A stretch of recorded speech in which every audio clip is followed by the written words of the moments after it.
in-camera inspection, and then meet with us ex parte so we can tell the court what we believe would be inconsistent statements, which is impeachment. That's why I brought it up to the court. All right. Your Honor, as I discussed with Mr. Steele last night, I turned over the statement that I believe was Brady, which was what Mr. Copeland told me about an incident in which there was a theft. And I provided that information to defense counsel. Outside that, the state doesn't have any notes.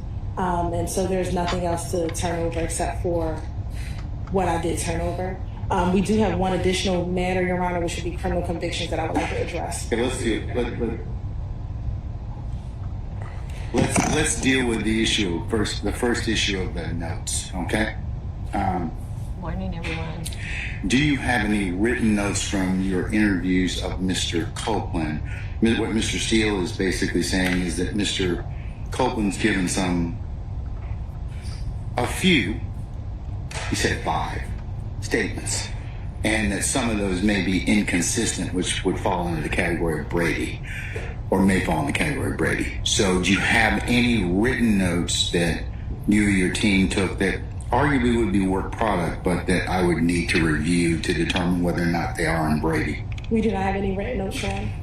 All right, Mr. Steele, then that satisfies that issue in terms of that. If I find out that there's any other additional notes, then I'll change the terms of my. Morning, everyone. I've been watching. I've just been trying to get work done so that we could hang out together. So good morning. Consideration on that issue. Your Honor, and I'll get you the case in a moment because I don't have it on my mind unless someone else does, but oral statements must be reduced to writing if they're Brady. Yeah. But I think they're saying to you that the only statement that they have that's Brady is the one statement they turned over already. And Morning, Your Honor, Jean. furthermore, in addition Morning, to that, in our conversations with Mr. Copeland, he didn't give us any different information than what is contained in the 6 interviews that defense counsel has had since 2022. So there's, outside of this one sentence or this one piece of information which we gave, then our conversations were not. There's nothing. Are you telling me that there's nothing that that needs to be reduced to Brady? Correct. Produces Brady. If there was, we would have reduced this and then. Yeah, right.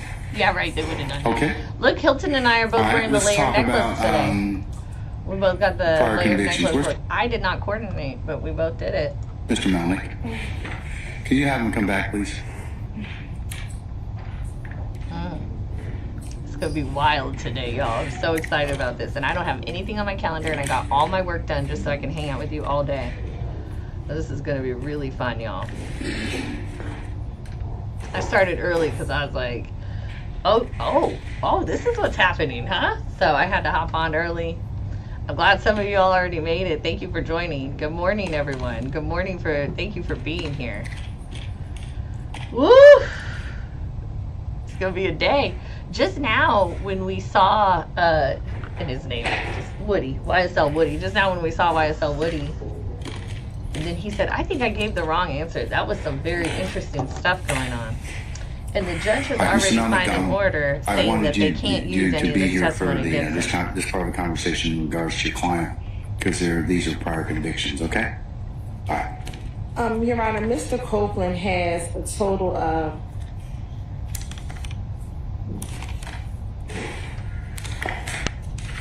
11 convictions, Your Honor. It's going to be an exciting day. And we're all going to do this together, guys. Based on 24-6-609, we believe that only 4 of them will be able to be discussed during the pendency of this case. The state has not received, and if any defense counsel can correct me, any notice that they wanted to use any convictions greater than 10 years old. And so I wanted to put on the record the convictions that are greater than 10 years old. Again, I did not see any notice that any defense counsel intended to use these. So we or the state's intended to use any of them. Or the state's intention to use any of them so that we could have argument on those. So the convictions that I believe should not come in are as follows. 09SC82479, which was a September 1st, 2009 conviction. Remember, we talked about this in the hearsay video.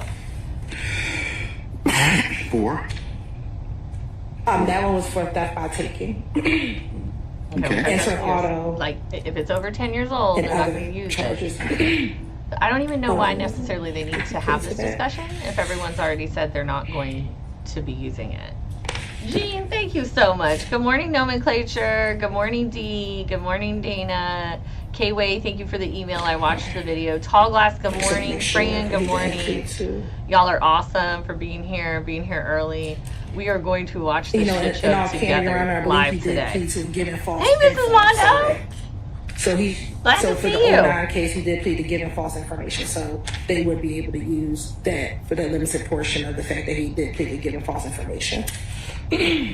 Yes, that part would be. That part would be. Would be. No, it's already 11 a.m. The next there. case you be having, Your Honor, is 10 SC 88662. And the judge had the jury be there by And he 8:30. pled in 2010, but he ended up pleading to a misdemeanor. He pled to misdemeanor theft by receiving. So they got there at 8:30, and they've been sitting there, and now it's 11 out there. The next is 10 SC 96 Tennessee 96. 938. Okay. And that plea was taken on March 7th, 2011. And the charge was aggravated assault and possession of a firearm during the commission of a felony.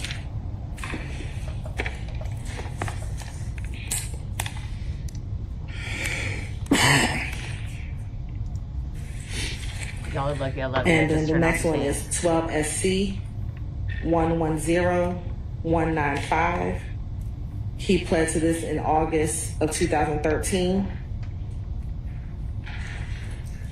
And he pled to entering auto, several counts, misdemeanor criminal trespass, misdemeanor obstruction, misdemeanor theft by taking.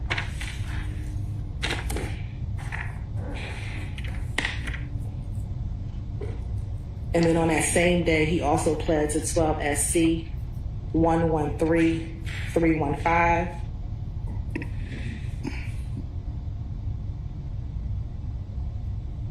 He pled to that on August 13, 2013. And there he pled to terroristic threats, aggravated assault, and battery. Then, Your Honor, he also had another case which was Norcross,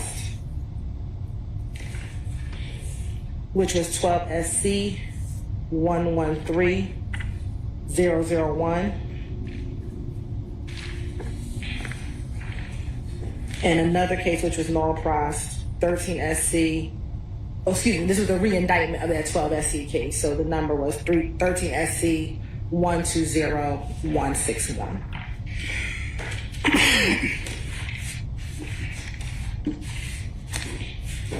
What kind of cases were those, madam? Those were. Good morning, Willie. It was a possession of Good morning, MDMA and possession of marijuana less than an ounce. And the 13 SC was a re-indictment. I think it's disgusting that people have a criminal record because of a plan. And so we believe the admissible conviction, and I can put that on the record, Your Honor,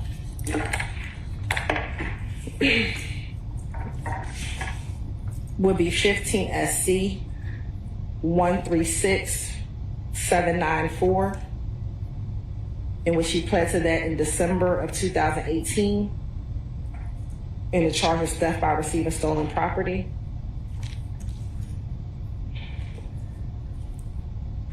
The next is 20 SC 176851, and he pled on January 25th, 2022.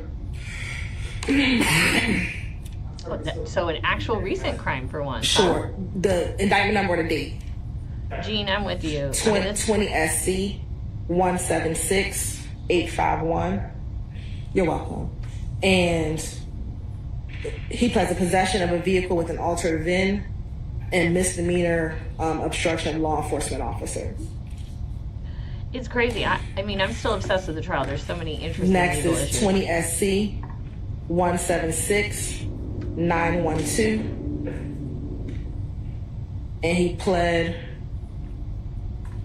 on January 26, 2022, and he pled to possession of a controlled substance, Schedule 1 or 2, with the intent to distribute.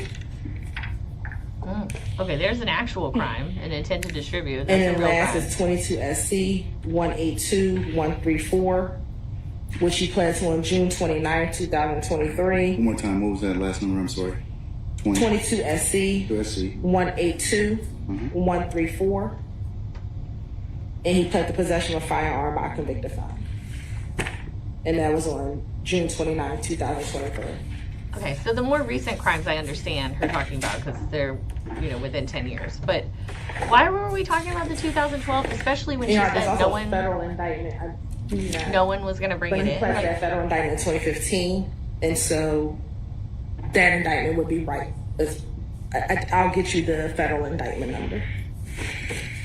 Have you shown these the non-qualifying and qualifying convictions to defense counsel? I have not. Can you let them take a Of look course at it? obviously she didn't do her job, Judge. Oh, yeah, we Hello. did. We did, we did work, but we have just Okay. What do you have a disagreement as to what? Oh, I like Thug's black suit. Which matter? His black suit, right? Thank you, Your Honor. First of all, we are looking through the court's records. Okay, Mr. Still says he has it.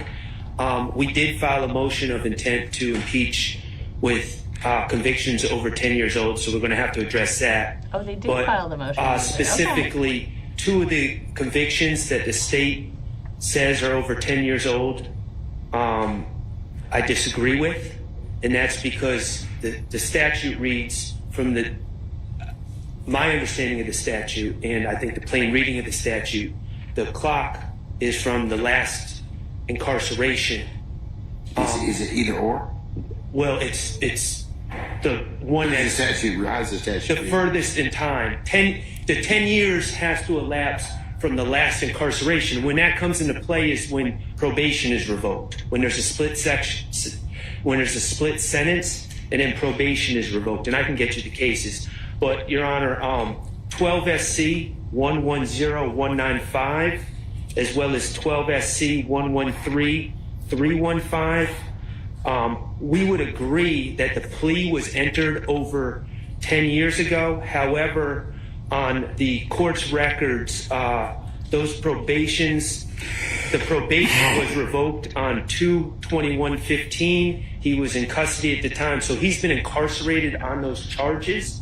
The purpose of the statute is that the person has to maintain a history of lawful behavior to reestablish that they are not essentially a convicted felon. What And statute are you talking about? Just so I can pull it up. But which one are you talking about? I don't have the number. This is the impeachment by prior conviction. 609B. Hi, Kai. Hi, Phil. 609B. Welcome, everyone. I agree, Jean. It's heartbreaking to see injustice in courtrooms, especially, think about it. I went to law school. I wanted to have justice be a thing, for years I thought it was a thing, and then spent all this money and got out here and nah, it's crazy. Yeah, Miss Love was shaking because she couldn't contain herself and she walked off. I was going to show So, you Your Honor, footage. the I will, statute for says this or week. release from confinement, whichever is the later date, is what I was referring to in the statute, the plain language of the statute. Thank you, sir. I have footage from this week where Miss Love is shoving her opinion over to Hilton, and Hilton stops her. So she of course had to tell Hilton her opinion before she walked off. I swear, that woman, she's just so much. She's so extra. Welcome, everyone. Good morning. We're watching Today Live together. We're gonna watch all of it together. During the breaks, we'll talk about the week. Hey, DJ, or JD, the officer. Yes, it is sickening. Chills. I don't know why she walked off. Maybe she had to go to the bathroom. Who knows? she's, ugh, God, she just drives me nuts. And just watching her day in and day out, it's just, the lawyering is not good. The state is not, they're not doing as well over there as the defense, I feel, at least in the skill set of lawyering. So while we have this quick silence, I am Lcadilac. I am an attorney in Dallas, Texas. I practice in civil. I do real estate related things. I am a courtroom attorney. I am often in the courtroom, but of course I'm doing civil, so the burden is only more likely than not, or, you know, a preponderance of evidence, whereas we are watching live this criminal jury trial of young Thug. It is a RICO trial out of Fulton County. I love watching other lawyers. It helps me get better at my job, and it's something I've been doing for years. I just love watching live trial, and so I figured, why not live stream it here on YouTube? And y'all came and found me, and we've been having fun together and learning, and I've been learning a lot about Atlanta and about hip-hop and all of that stuff, and y'all have been learning a lot about the law and appeals and hearsay and all of those wonderful things. So thank you so much for joining today. Good morning, everyone. It's finally a sunshiny day here in Dallas. It is really nice. So I think I want to say good morning to everyone. Hey, Tavonda. Hi, We the Jury. Thank you to all my members. Y'all are amazing. I have almost 40 members, which is so freaking cool. I just thank you. Thank you to everyone who has ever sent a super sticker or Cashapp or any of those things. I appreciate it. If y'all want to get a hold of us, you can go into the description of this video. You can see all of our socials. I do respond to comments. I do check my DMs on the Instagram. So definitely hit me up, y'all. I appreciate you, and thank you so much for joining us. Good morning, everyone. Chills, I don't know, I don't think Miss Love was shaken from being mad or something. She left her computer there, so she didn't like leave. I think the notepad to the left of the white guy is his notepad, but that's definitely Miss Love's laptop. So she didn't leave, because we don't be leaving places without our laptop. Speaking of which, y'all, I am about 2/3 of the way to my goal to earning enough money to buy a new laptop so I can have better equipment for you, and I'm getting there. But I am very excited because I'm gonna go ahead and get a new laptop. So hopefully next week even our video quality will be better. All right, Tavonda, I'll catch you up real quick. They have YSL Woody here to testify today. When they got there, the prosecution let the judge know that YSL Woody had a lawyer. YSL Woody's in the hallway, but YSL Woody's lawyer's not there yet. Come to find out, the lawyer's in another hearing on another floor. So the judge takes a comfort break and sends a bailiff to go find YSL Woody's lawyer. YSL Woody's lawyer is found. He comes down. YSL Woody gets onto the stand. They talk about whether or not Woody will be testifying. Woody says he's going to be taking the fifth. The prosecution says that they have an order in front of the judge to allow Woody to be immune from prosecution in his testimony. So he can say anything. He can say, I sold drugs, I pulled the trigger, I did this, and he is immune from prosecution on that testimony. So the judge signed that order. So then Woody gets up and is like, okay, I'll testify, but I'm going to take the Fifth Amendment. And the judge is like, well, you know, they have this I order. am in possession of Mr. Steele's notice, Mr. Sharp's notice dated 10/23 of 2020. It was actually filed, or he filed 10/24 of 2023, giving notice of intent to impeach by conviction greater than 10 years, pursuant to 24-6-609. So it seems like the notices were, in fact, given timely. I'll include it as the next court exhibit in order. The only thing I have to do is do a 403 balancing test. So is there any reason why they wouldn't necessarily be prejudicial?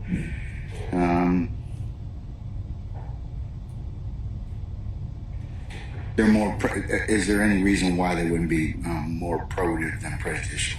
Prejudicial and probative, I should say. Yeah, I would ask for Mr. Steele and Mr. Steele either or make Mr. Steele and Mr. Sharp make an argument because they're asking for the compound. of it.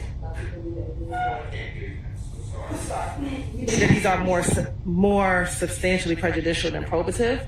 And so I would ask for them to propound their argument so we can respond. Yeah, I have to consider that as the last thing for the convictions that are over more than 10 years old, unless they fall into the category of criminal falsity or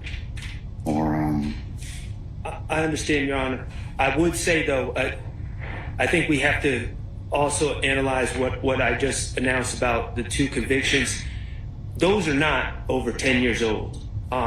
Based on the plain language of the statute, also, this is my notes to these cases. So, but it's service of time for parole violation counts as confinement for prior convictions and calculation for the 10-year period. That's U.S. v. Gray, 852, Fed 2nd, 136. It's a 1988 case out of the 4th District. In U.S. v. McClintock, 748, Federal 2nd, 1278. It's a 1984 case out of the you have 9th. anything more recent from our Supreme I don't think Court, it's really from our Supreme Court that's talked about the date of incarceration. I just want to know. I mean, I'm familiar with the rules in general about and being incarcerated and not completed those particular periods of probation extends the time. If you have a probation revocation, that extends the time. Right. So it's upon completion, which is ever greater. So, Mr. Weinstein to the rescue. Williams v. State, 302 Georgia 474 at 482. And that's a 2017 case. Boom. Williams versus the Weinstein state. to the rescue. Yes, Your What Honor. is it again? 302 Georgia 474, I believe his handwriting is, or is that not? 474 at 482, and that's a 2017 case out of the Supreme Court of Georgia. I believe is going to stand for that same proposition. And as I said, that would apply to 12 SC.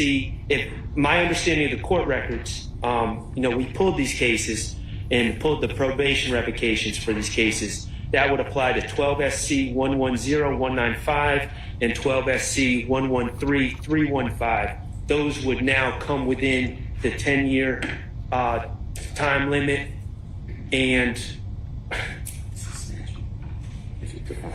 yes, and also, Your Honor, just a plain reading of the statute, it defines time limit, and it says, evidence of conviction under this code shall not be admissible if a period of more than 10 years has elapsed since the date of the conviction or of the release of the witness from the confinement imposed of such conviction, whichever the later date, unless the court determines in the interest of justice that the probative value of the conviction supported by specific facts and circumstances substantially outweighs the prejudicial effect. So the time limit is, the plain reading of the statute says either the date of the conviction or release of witness from confinement imposed by such conviction, whichever is the later date, which is why I think that probably this isn't litigated that often, because the plain language of the statute is pretty clear. Oh, boom.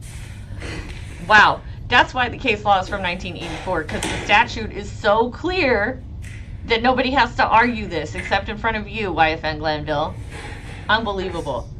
What's fun about this particular instance, these arguments, my guess is that usually Shard is making the arguments Hilton's making and vice versa. Usually Shard's trying to keep the criminal record out and Hilton's trying to get it in. No. So we're getting to watch them kind of switch roles right now. I'm good. Good morning, YSL Graham. Your Honor, and Mr. Shark can show me, I believe, and we're just double checking right now. The 1-1. Hello, Rachel. Good to see you. We Danny, agree what with the- the 11315 because it looks like he was revoked and required to do 6 months on 12/18/2020. So Right. if he was in confinement, even if it was for 6 months, the 10 years would be 2030. However, and what we're double checking, Your Honor, is on 12 SC 110195 that the probation warrant was canceled in March of 2015. So we're double checking to see If it was actually revoked on a one. If this helps, on the 195, my notes, and we have a big pile of papers back there, but my notes say the probation was revoked on 2/21/15. That's what That's Mr. still Steele's within 10 motion years, y'all. indicates. Plea was on 12 August of 2013. Probation revoked on or about February the 21st of 2015. That's 9 years ago. In all candor, our motion is based on, it's the same source as my notes, but yes, that's our belief. So what we're seeing. Hey, Christian. Hey, Lori. We don't Thank see you. an order. We see that a warrant was canceled. That's what we're looking for, to see if there was an order for the probation matter. We've already talked about this, guys. If it's within 10 years, it's allowed. So I don't even understand. This is 2015. Am I the only person that can do math? Like, I can't be. I'm terrible at math. I cannot be better at math than these people. What they're doing right now, Danny, is they're having a discussion outside the presence of the jury about which of the witnesses' former crimes they're allowed to bring up in front of the jury. Okay? So the witness that they're calling is YSL Woody, and he has a litany of crimes, just a plethora, and some as late as 2022. And so if you watched our hearsay video, you know that crimes need to be within 10 years to be able to be used in court. So what they're trying to do is differentiate which of the crimes they can and cannot use. The state is arguing that the crime shouldn't be used because, like, this thing was canceled, you should go by this date, whatever. What's wild is I would say probably 79% of the time, these arguments are flipped. Usually the government is trying to get in past crimes and the defense is trying to hold them out because they don't want their clients' past crimes to be coming on. But of course, we're talking about a witness right now. So this discussion is all about YSL Woody. So thank you everyone for joining. Lori, thank you so much. I'm so glad you're here on the live. I'm really happy. And for everyone who watches on the repeat after the live, thank you. Thank you for everyone who's here. So make sure you hit like and subscribe. Shard is fighting to keep testimony in so Woody doesn't need to come and testify again. No chills. What Shard is trying to fight and argue is that he should be able, under Woody, to discuss Woody's entire criminal history. Right now, what the judge is off thinking about is which aspects of Woody's criminal history are going to be allowed in. Now, if you watch the hearsay video, then you know as well as I do. Oh, sorry guys, I was supposed to hit. Okay. If you watch my hearsay video, then you know that crimes over 10 years are not allowed in. Well, Shard was just arguing that the code in Georgia says that 10-year begins on the day after they're released from their sentence. Okay, so if they did a 7-year sentence, the 10 years is actually 17 years after the crime, or after the actual finding of guilty, right? So the 10 years in Georgia starts at the end of you finishing your sentence. So they're doing a lot of math and really kind of dancing around and trying to figure out which of Woody's many crimes they can use. So that is what was going on. Chill. Oh, it seems like the judge might be back. Yeah. So what we have in Odyssey is that there was no revocation for 12 SC 110195. Mr. Steele, do you have any documentation showing that was in fact a revocation? Well, we don't have access to Odyssey, and that's the... Where'd you get the date, though? That's fine. That's why I'm trying to find out. You put it complete. So do you have some documents to rely upon? I see this. The state has shown me a probation warrant cancellation. So the question is, I'm trying to figure out if it was revoked, even for time served, it would fall under the 10 years. I would just ask for a little bit of time. You know, the state kind of decided to address this now. I'm not blaming them, but we didn't really know that this was going to just be addressed at this exact moment. So I would just ask for some time to look into the clerk's file and try to figure out where we got that date from. Clearly, we got that date, and you know, perhaps it was just seeing the probation warrant, but you know, I wouldn't concede that point. And then the state said that they're going to email what they have on Odyssey, which we don't have access to. I'd assume we probably went to the public computers in the law library and tried to do it through there. This whole case has been trial by ambush. All the time, prosecution not telling what's coming, just throwing unknowns at the defense. So my understanding where we are right now, the 3315, the state has conceded that falls within the 10 years, so that's not on the table. The 0195 may or may not be on the table depending on what we learn about that case. But for the ones outside the 10-year, we did give timely notice. You did. And so that's going to be a balancing.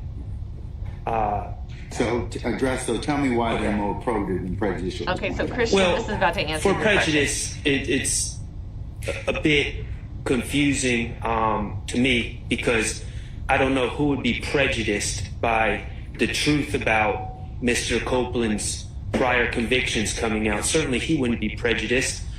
He's been given immunity. He's not a party to this case. So I don't really see any real prejudice.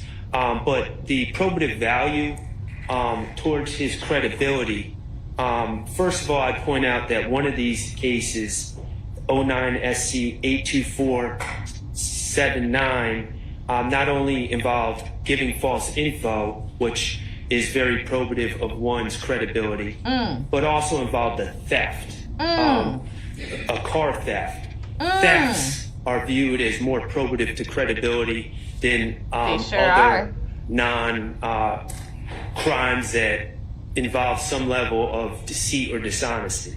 So the fact that it's a theft makes it particularly probative towards credibility. But also, Your Honor, Mr. Copeland is the key witness to a number of acts in this case. He's really one of the key witnesses of the case, if not the key witness. His credibility is the crux of this case. He's the linchpin of this case. I anticipate that he's probably going to be on the stand for a week or more. At least. So one of the factors that we take into account when we're doing the balancing test is the importance of the witness's credibility towards this case. And his credibility and the ability of the jurors to consider his entire history, his entire criminal history is paramount to assessing his credibility. And I'll point out, Your Honor, one other thing that I think is relevant towards the probative value of credibility. If Mr. Copeland was someone who, say, had an 09 SC 82479 case and had a conviction, and then, learned from that conviction, turned his life around, went about, got a job wherever, was working, taking care of his children, taking care of his family, and just living a law-abiding life, I think the argument would be stronger for it lacks probative value. But he hasn't done that. He's continued to commit crimes, to violate the law, to lie, to commit crimes indicative of a lack of credibility. So this tells the whole story. And I don't know why we wouldn't give the jurors the whole story about a man's history and his lack of credibility when his credibility is ultimately so important in this case. I don't know what he's going to testify to, but I do know that there's a possibility that things he said are going to come out, and the jurors need to know, can we believe this guy or not? And they need to have the full story about Kenneth and his criminal history. All right, very good, Shard. Very good points, Shard. State, you wish to respond, or? They always get to respond. You can't just make a decision. Your Honor, I don't believe them having the full history is what they what will determine his credibility. They have Really? now 5 convictions that they can impeach Mr. Copeland on. The issue is he a convicted felon? He is. And they have 5 convictions. These other 4 from 2009 and 2010 would be substantially prejudicial in this case, given that they have more recent charges for which he was convicted of. These charges, again, are theft by taking. They already have a theft case that they can use to impeach him if they choose to do that. The other one But is 2 an theft ag cases more assault, compelling. and the other is an entering order. I want to be clear that there is the 10 SC 87662 case, which he pled to a misdemeanor, which they could not use because he only got 12 months in custody on a Is theft. that one, the theft by receiving stolen property? That's the theft by receiving. 10 SC 87662? Correct. So the 3 indictments that we're looking at, I believe, is 09 SC 82479, 10 SC 96938, and the 12 SC 110195. All right, Jody, What to about answer. the 9 CR 35, and then there's 44, it's 4444. Jody, to answer your 09 question. CR, that would be a misdemeanor because that would be solicitors. If it's 09 CR, that would be Solicitor General's Alright, case. what about the 09 SC 82479? 79. Yes, Your Honor. So the 3 cases that we're looking at, Your Honor, is To answer your case, Jody, there's nothing that can be done. 79, 10 SC 96938, and 12 SC 110195. Good morning, Bitch McCondle. Welcome. Hey, another CG. Good luck. Good to see you here at the live. No, they usually bring that. KB, I don't know how this is going to play out. I don't think it's going to play out super positively for the prosecution. Christian, you just heard Shard. There is a probative prejudice measurement that the judge needs to make, and I think that's what he's trying to do right now. JD, there's no need to honor the 5th Amendment anymore because they've given him immunity, so he can say whatever he wants and he won't go to jail for it. He could say that, you know, he's the one who killed John Benet Ramsey. He ain't going to jail for it. He's got immunity. Chills, the state doesn't want all of those crimes in because, to Shard's point, it affects the credibility of this witness. And this is the witness for the case. This witness says everything. This is what the prosecution needs the most. And so, Shard's point, you need to see this guy's entire criminal record to understand whether or not you can trust him.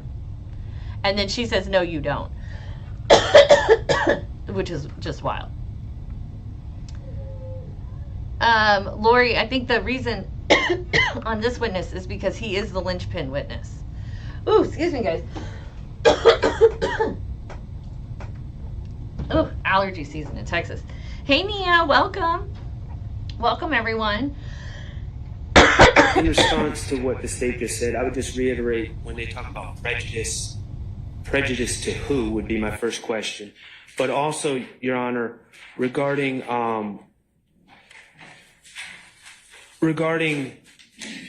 the misdemeanors, the state is suggesting that there's a ban on misdemeanors if they're not felonies. But I would point, Your Honor, to 246609A2, which reads evidence. This is what can be used to impeach as far as convictions. It says evidence that any witness has been convicted of a crime shall be admitted regardless of punishment. If it readily can be determined that establishing the elements of such crime. In excess of 1 year. So it's got to be in excess of 1 year. For misdemeanor, that's why misdemeanors are usually disqualifying. I'm sorry, Your Honor, where are you seeing excess 1 year? 24-6-609 for purposes of attacking character untruth. Right, but under A2, not A1, A2. A2 allows, it's for crimes of dishonesty. The elements of such crime required proof or admission of an act of dishonesty or making a false statement. Yeah, but what are these misdemeanors? They're misdemeanor theft by receiving thefts. Those are dishonesty.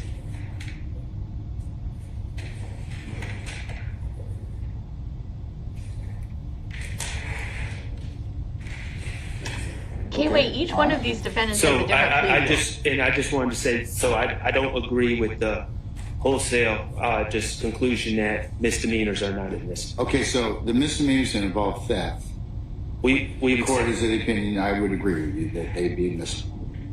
right. All right, Nia, good job. And so Because of dishonesty. Oh, I'm so Yeah, proud of Because you. of I'm dishonesty. so happy to So hear that shaking you're taking the their head, no, They're LSAT. dishonest. they're dishonest, all right? So, We have a case on. We have a case on it. well then, Why stop, is then Miss Love come on, talking? bring it. Stop sitting back there and holding your tongue then. Tell me what it is. Why is Miss Love even talking? This is Miss Hilton's Say time. again. As we state, Hold on.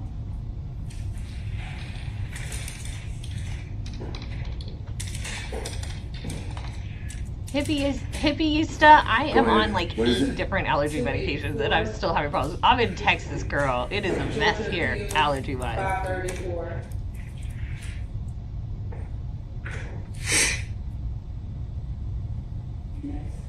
And it says for impeachment purposes, crimes of dishonesty were limited to those crimes that bear upon witness propensity to testify truthfully. Accordingly, misdemeanor theft by receiving stolen property is not a crime involving dishonesty. Yeah, that's what it says, Mr. Sharp.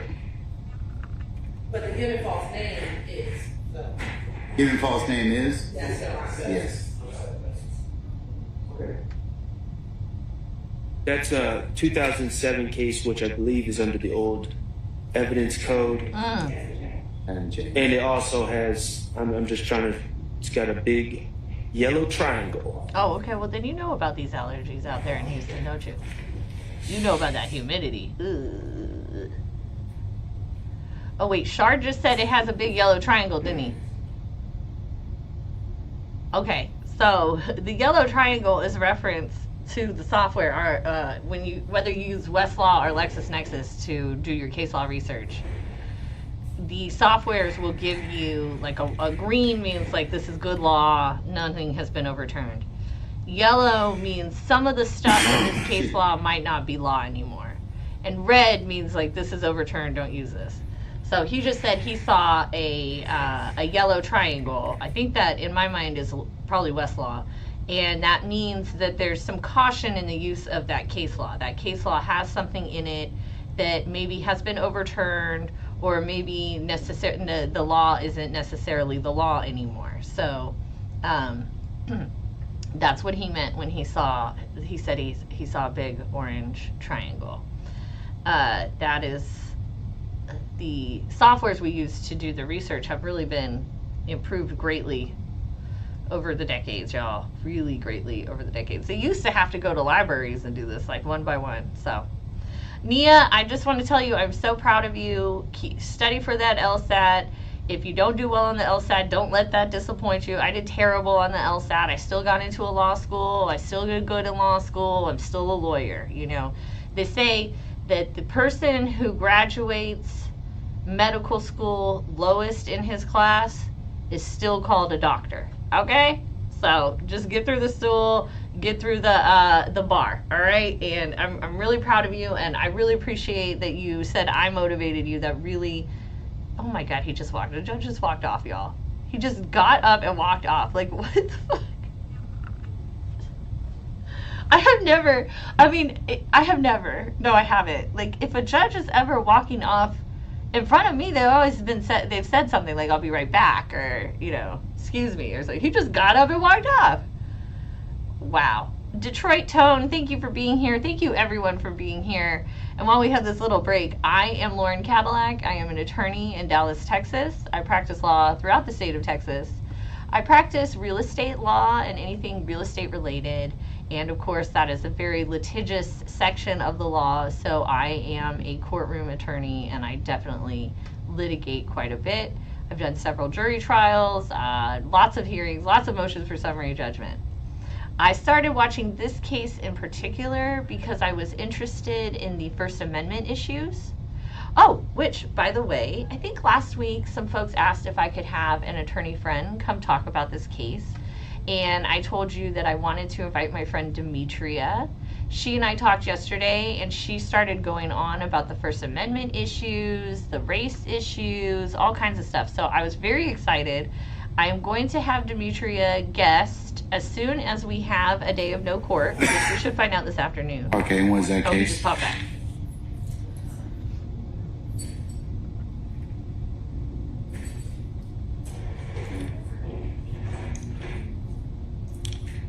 No, but Glacier said he had to gotta go call Fanny. Okay, Gene, y'all. Hilarious. Hey, Salty. So,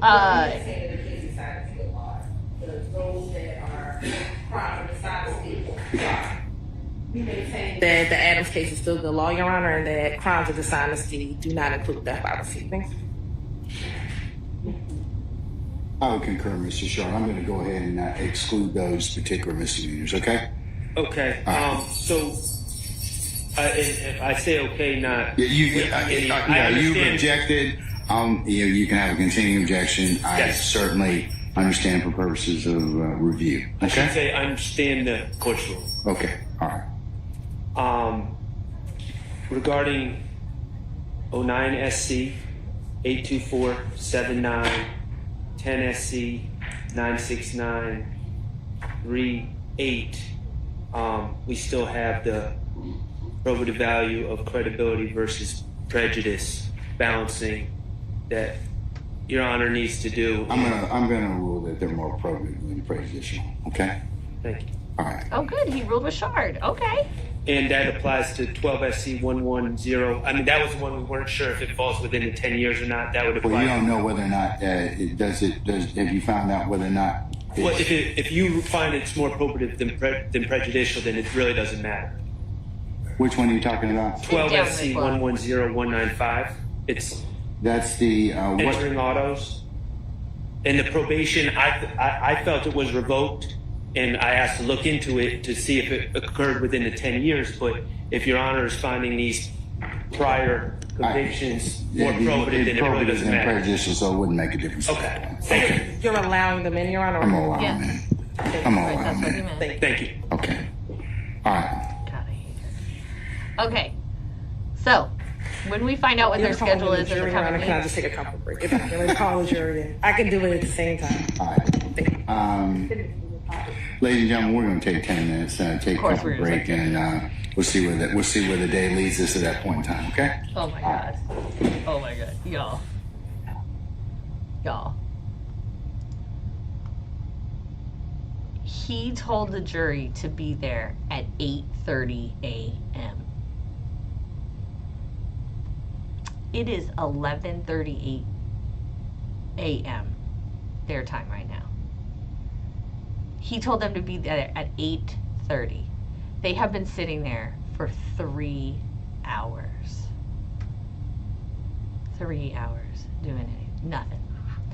All right, when Glanville, YFN Glanville gives out the schedule at the end of the day today, I'll find out when they have some days off, and I will call in Demetria, and we will do a bonus with you. You will love her. She is the funniest woman I know. If any of you need a divorce in DFW, give her a call.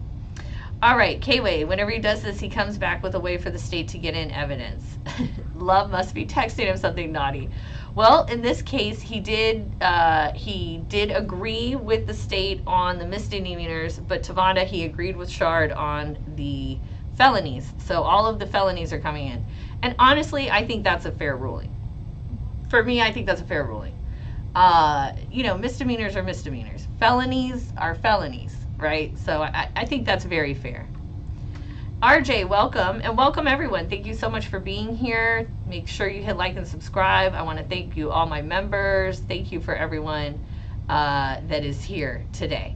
RJ says, wouldn't those interviewed from Woody have a major impact on jurors' point of view? I don't think that would be good.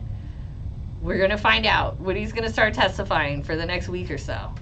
Jay says, Woody's been snitching since 2011. Yeah, I heard that. Yo, Joe, you feel like you've seen me before. Well, I've had this YouTube channel for a few years, and I am an attorney in Dallas, Texas, so maybe you have seen me if you're in this area. Who knows? Vamp, welcome. Shard is such a good lawyer. I absolutely love and adore him.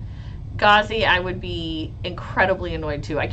This jury is probably, I don't know. If y'all have been watching, you know that I am actually going to go physically to Atlanta on August 13th, and I'm going to go to the courthouse. Then we'll have a meet and greet in the evening and attend the courthouse again on August 14th. I want to go see what's happening in the courtroom, what the energy feels like. I want to see if I can actually see the jurors, feel how they react to things, etc. Just want to like be in the courtroom, and I really would love to meet some of the lawyers. So look out for that. If you haven't already, you know, started your plans and bought your tickets, I know quite a few of you have. Start doing that. Over the weekend, I'm going to have a poll. So in my poll will be a few places that I found that maybe we could do our meet and greet at. And of course, if you have any ideas, I am open to hearing that. So that will be August 13th and 14th, and I'm really looking forward to that. I'm looking forward to meeting you, those of you that are going to be there. I really can't tell you thank you enough for watching, for liking, subscribing. My appeals video got like 17,000 viewers, and I just can't believe even like that many people are watching my stuff. It's wild. So blue courts, you stopped watching the trial ago based off the disrespect for the jurors. Yeah, this trial it's tough. You know, I'm going to be going to Atlanta in August. It is only June. You know, like 2 months from now is when I'm going to go to this trial. I feel like all of us as viewers are really starting to wear and starting to get tired of this trial, and we're not even like halfway through the prosecution's presentation. We're not even halfway through it. But if you do tire of the trial, don't worry about it. I'll keep watching it, and you can just tune in on Fridays, either live at 10 a.m. or come watch the replay later and catch the update. And if anything exciting happens, of course, I'll let you know. Okay. Salty. If the teacher isn't here within 15 minutes, you are legally allowed to leave. A quote from the U.S. Supreme Court, 1964, parentheses, probably. I love that. ATL Young, you love your commentary and explanations. Thank you. Thank you so much. Make sure you subscribe. I really appreciate it. And thank you for joining this live. What about so Anthony, the big yellow triangle is a warning that something is off. So that's what he was saying. Oh, well, here is the triangle. So something is awry. I think what will happen, Yo, is eventually the state will lose their case, and the government of Georgia will do some reform so that they don't have crazy RICO cases like this anymore, that they might do some reform on RICO, they might do some reform on trial length. I don't know. Now, we have as defendants a constitutional right to defend ourselves at any length we need to, no matter what time limit that takes. However, it could be something about like the government itself, like if the state can't prove its case with 150 witnesses or less, you know, something along those lines. Certainly, if any of the legislature is watching or catches any of these recaps, they're gonna see how much money was spent on all of these breaks and shit, because, you know, every government employee on these breaks is being paid right now, you know, but they're on break. So maybe they will reform, you know, based on that. We'll see. But Brian Steele is an amazing guy. He's an amazing attorney. K-Way, what was your honest opinion on the YSL Mondo interview? Okay, so K-Way sent me the YSL Mondo interview with academics, and I did watch that in its entirety over the weekend. I had a couple takeaways. Hold on, where did I put my notes? Thank you, Tall Glass. 17,000 was amazing. I can't believe 17,000 people like were listening to me. It's just wild. Also, for those of you that are members, I have something very exciting. At 1 p.m. today is going to be released some awesome graphics made by our wonderful Boleyn, which outline everyone and all of their nicknames. So y'all, if you aren't a member, join so that you can see that, because it's awesome. All right, here, K-Way, I wrote the irony.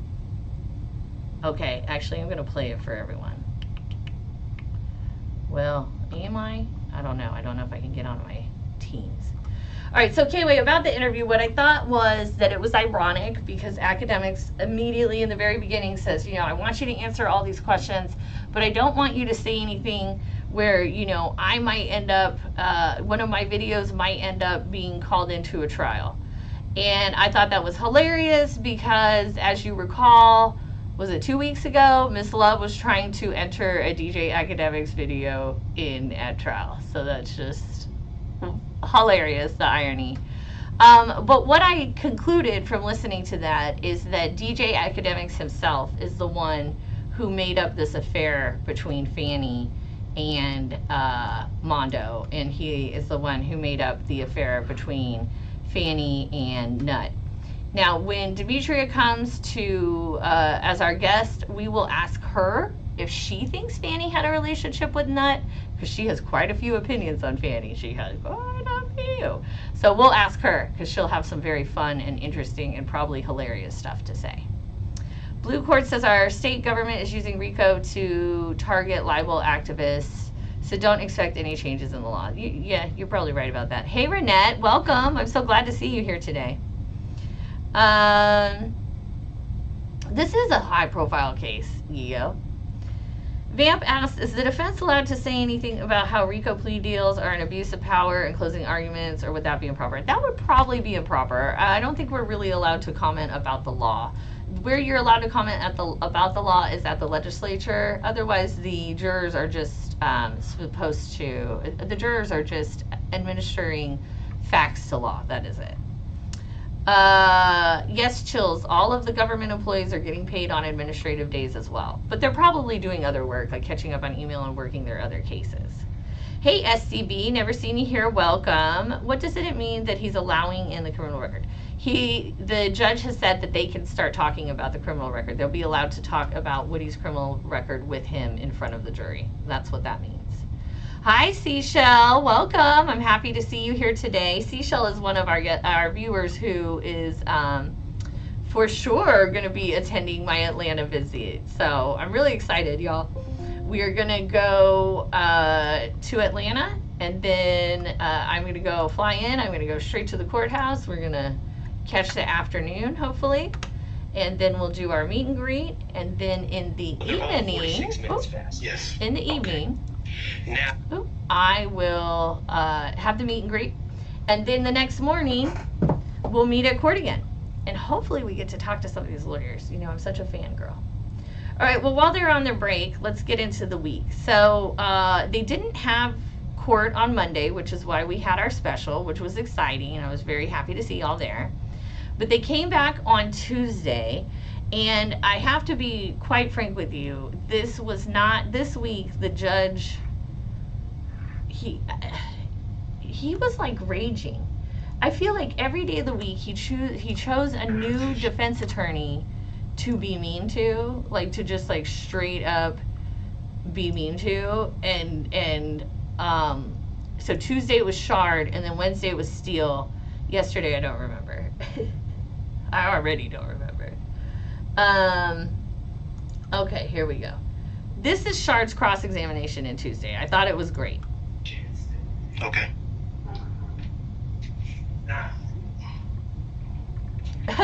Okay, K-Way. I did think that I should say that out loud several times. Ain't no mystery in my history. OG Cadillac's an open book. I'm not, though. I seem like I am, but I'm not. I thought that was very funny in the interview. He kept saying that. All right, so Shard's in his light gray suit. Everyone was wearing gray, I guess, on Tuesday. Here we go. And the judge is like, it's not Shard's day. The light is, okay, it's flickering on and off. Sir, I wanted to ask you some questions about what's been marked as 292 Yankee States 292 Yankee Alpha. Mr. Kokomo, if you could just publish that.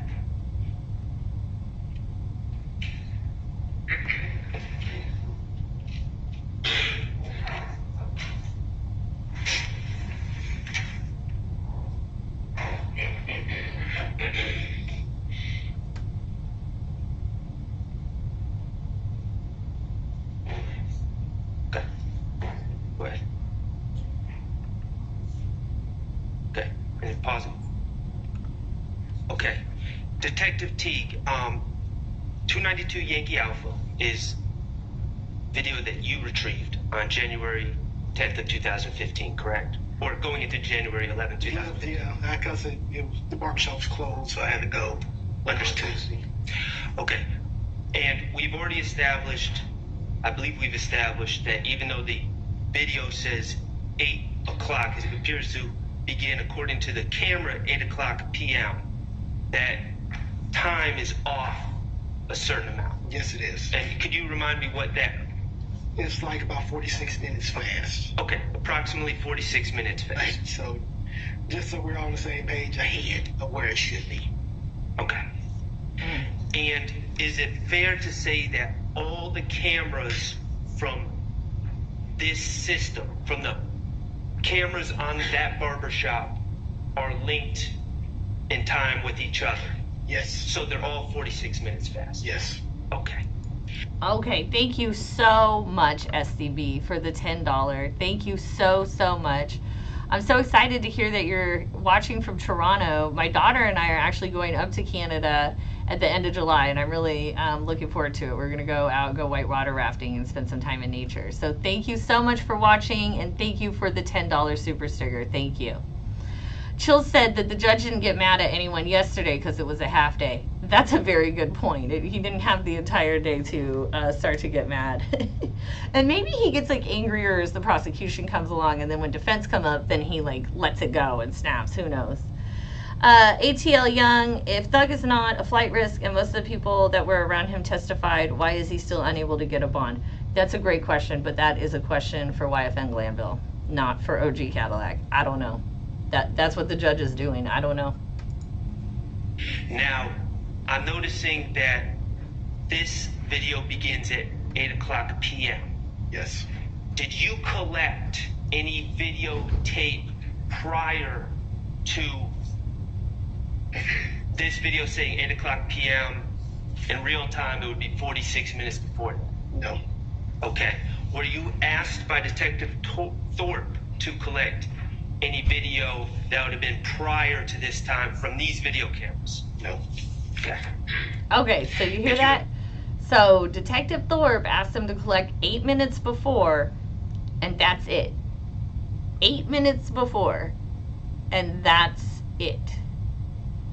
You don't want to like have video footage of what's happening in like the hours before? You don't want to like 8 minutes? 8 minutes before, y'all. Been asked to do so, would you have collected those videos? Yes. Were those videos available to your knowledge? They were available. Okay. Now, this begins at 8 o'clock p.m. according to this camera, I guess 7:14 p.m. Yes. Okay, in Eastern Standard Time. Yes. Now, you don't know Donovan Thomas. No. Okay, and you have not identified Donovan Thomas in any videos, correct? No. Okay, but you have identified a man in a camouflage jacket, correct? They pointed. Okay, I told you I'm not ever going to show pictures of the, I don't want to show video of the actual shooting. Yes, CC22, this is old. They're on a break right now, so we're recapping the week, and we're on Tuesday. Raynette, it's hard for me to believe that anyone would think it's safer to be in jail than at home. I mean, it's just crazy. It's just crazy. All right, here we go. The video time.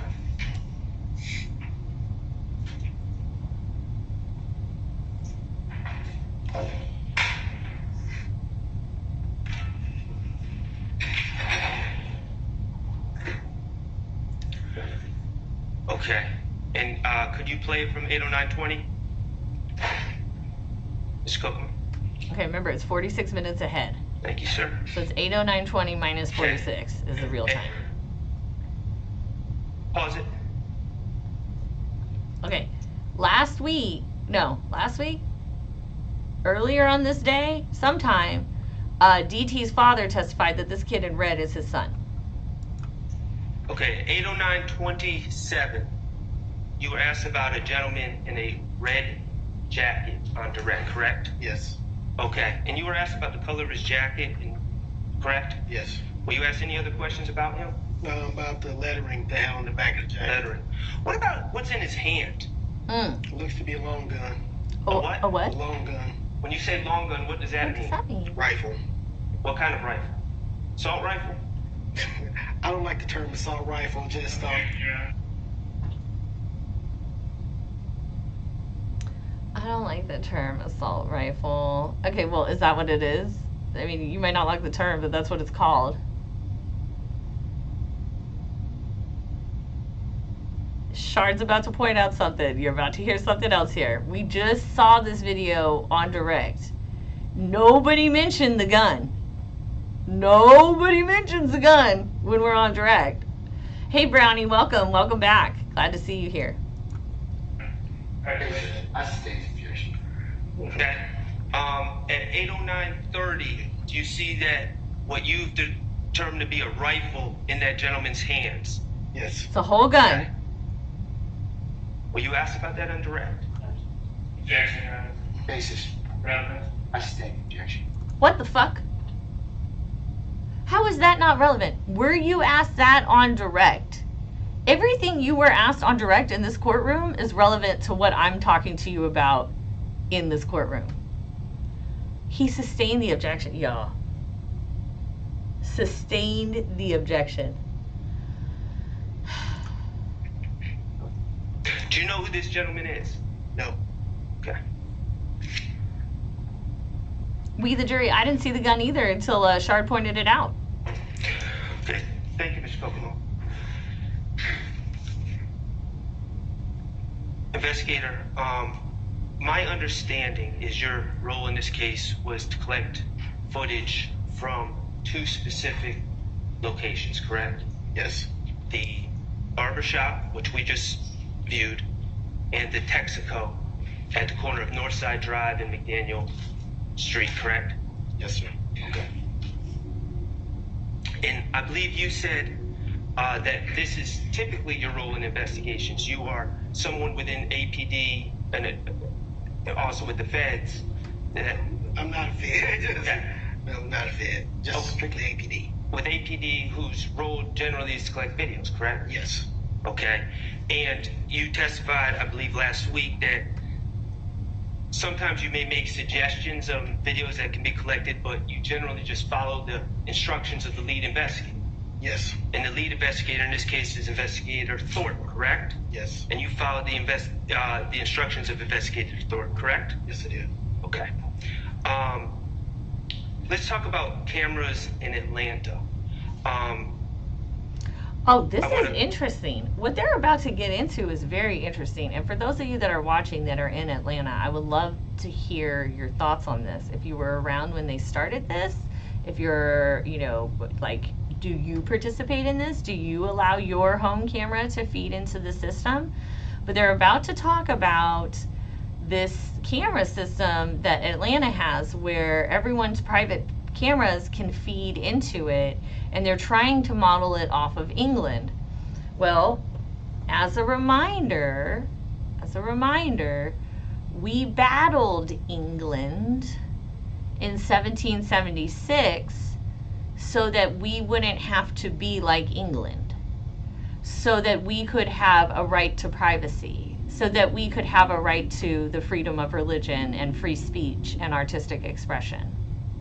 So why any place inside the border of the United States of America would want to replicate something the country we fought for freedom from is doing?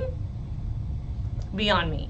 It's one thing for us to use the common law and use their old rules about land and those kind of things. Fine. Common law takes common sense. It's fine. But for you to try to make your security and your spying on Americans' infrastructure based on the country we fought to get out from their infrastructure, we got issues. We got issues. The Dweller, it is on live. I don't know what you're saying. We looked several times and when we checked, we see it on live.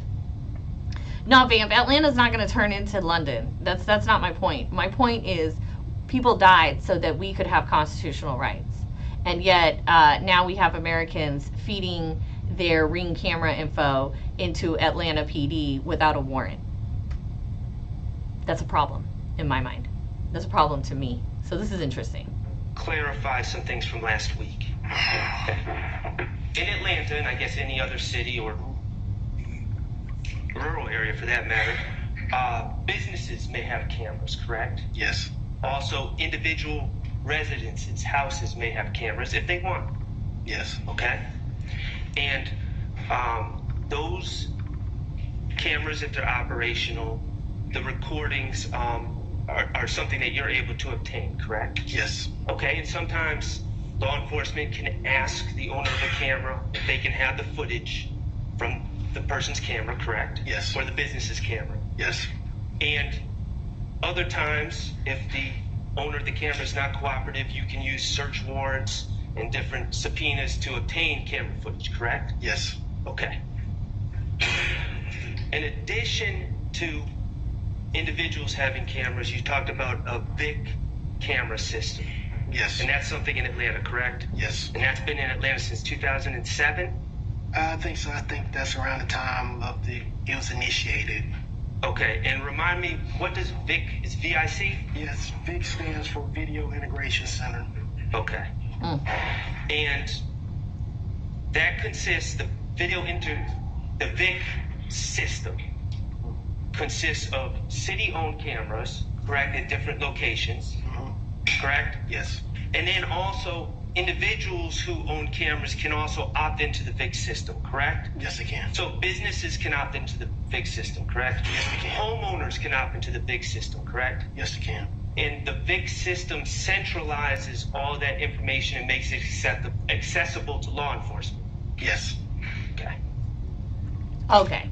All right, y'all. Our Constitution says that if law enforcement wants videos or information from your home, they need a warrant to obtain it. Stop giving your personal information, data, and videos to the government without a warrant. If your ring is connected to this government camera database, go immediately and disconnect it from it. I won't even have a Ring camera at my house. I rent a house right now, and the landlord has a Ring camera in there. I don't use it. It's not connected. I won't connect the Nest. I don't want a Nest connected. What I don't need is the government to know what temperature I keep the inside of my house. Okay? My washing machine is not connected to my phone, because I don't need the government getting a warrant and looking at when I'm doing my laundry. Okay? I believe you testified I'm not a last criminal. week. I'm not a criminal. But my founding fathers, people I know, people I love, were in the military and died so that I could have a constitutional right to be protected with a warrant. All right, we're back on, guys. It's like they're back in the courtroom so we can see what they're doing. It just scares me, y'all, and I don't want any of you participating. If you're one of my viewers, I want you taking your stuff out of the government's reach. Make it difficult for the government to build a case against you, okay? Make them have to work at it. We've seen that they're very bad at it. We've seen that they're terrible at building cases. So don't help them, all right? Keep your information private. Jane says, can the state force immunity on a person over their right to plead the fifth? Can the person turn the immunity down and stick to the fifth? They certainly could turn the immunity down and stick to the fifth. Yes, they could. But the judge warned Woody that he would, put Woody in jail if he didn't testify. So the whole testimony would have been, I take my fifth, I take my fifth, I forget, I take my fifth. It would be absolutely worthless. They're back on, but they're not actually doing their jobs. The jury's not even seated. It's noon there. You know they're about to break for lunch. You know that YFN Glanville cannot be going until 2 p.m. before he gets lunch, right? You know we're not going to be there's about to be a break. I'm going to get through this whole recap. Woody's probably not even going to start until Monday at this rate. If that. Based on the pace these guys are going, I don't know, y'all. Are we even going to see Woody at all? on this day. It's so crazy.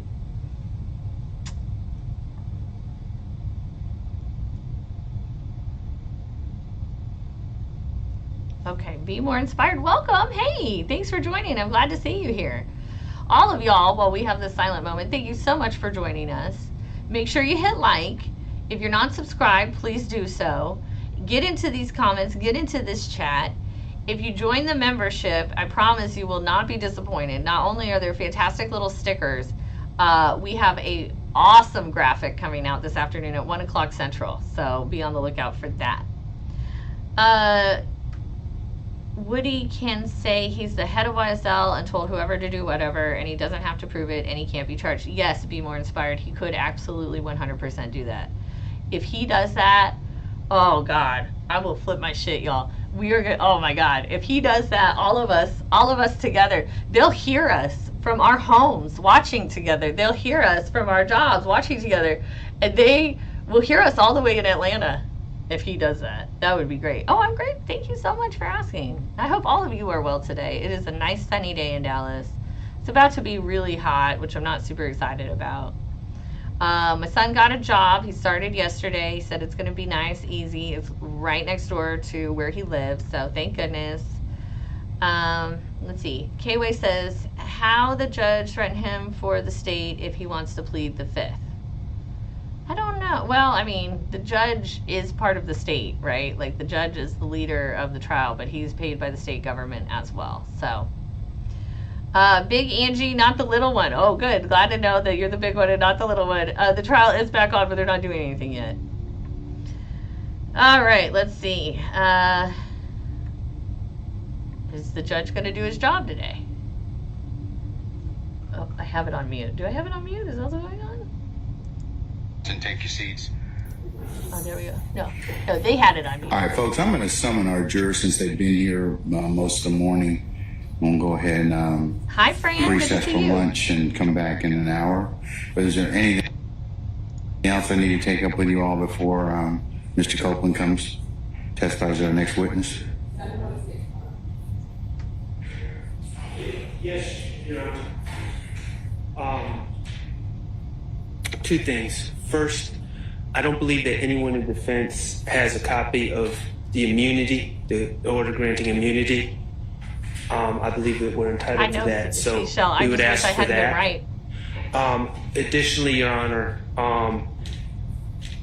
we are going to diligently, over the lunch hour, myself and other counsel, look at these state's exhibits. Last week, we discussed that we had some objections to, if you recall, and we kind of put a pin in it because the state said that it was just a large amount and they were going to narrow it down what they were admitting or seeking to admit. Well, now we have a PowerPoint. It looks like they redacted some of the things that were going to be our concerns, but I'm just going to ask, I hope Your Honor understands we just received this and we're going to, over lunch, look at the proposed exhibits, and if we have any specific objections after their redactions, we'll bring that to Your Honor's attention, if that's okay. That's what you told me, so I certainly understand that. Right. So, if I had to be downtown on a Friday and deal with downtown parking on a Friday and be there by 8:30 a.m. and I'm still haven't seen any presentation, I'm a juror and I haven't seen, oh man. Judge had these jurors in there at 8:30 a.m. on Friday. I'm sorry, I have to pause, you guys. Like, could you imagine being a juror in this case? what happened since that hearing or that discussion was the state did make some redactions, and I think that addressed possibly all of our issues, but at least some of them. But we just received this, so we'll report back to the court whenever Your Honor wants to. Okay, but remember, our jury's been here since 8:30. No, I understand that. So I'd like to kind of go ahead and get started. Who's that Well, fault? Whose fault if is Your that, Honor Glanville? wants to go through these one by one, we can. We just literally Well, you just can do got that this. during lunch. That's fine. Okay, I mean, okay. But you know, this is I know that you all we should have been working on these prior to that. So, okay. Yes, we just got this. Okay, but you had the larger exhibit for the. And we brought those to your attention last week. Yeah, I remember. Okay. And so now we have something Okay. new, and All we're right. not psychic, so we have to review it. All right, Deputy Ham, summon our jurors, please. Oh my god, oh my god. The jurors are making $25 a day.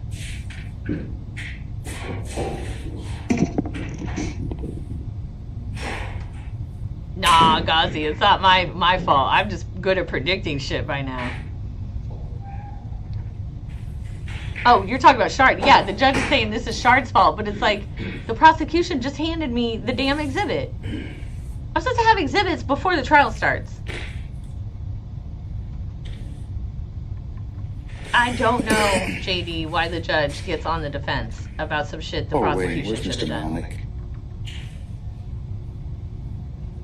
Vonda, there's your boo. And Mr. Copeland. He's waiting. Okay. All right.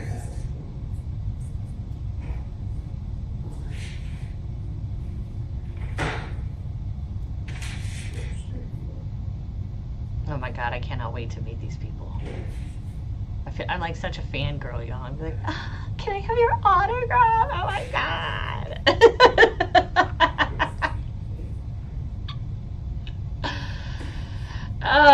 It's some of them, they're just prolific lawyers. They're just amazing. I would have even never known them if it weren't for this trial.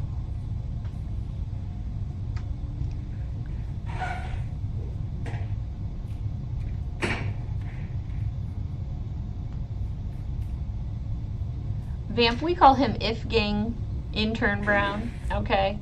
And if you've watched any of my lives and we've talked about him, we are literally watching this man learn as he goes. We are watching.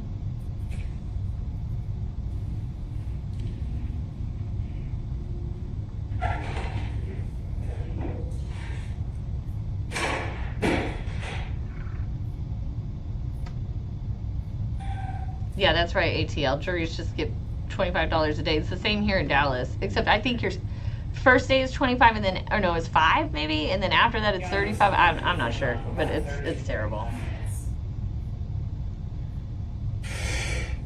Can we call him, please?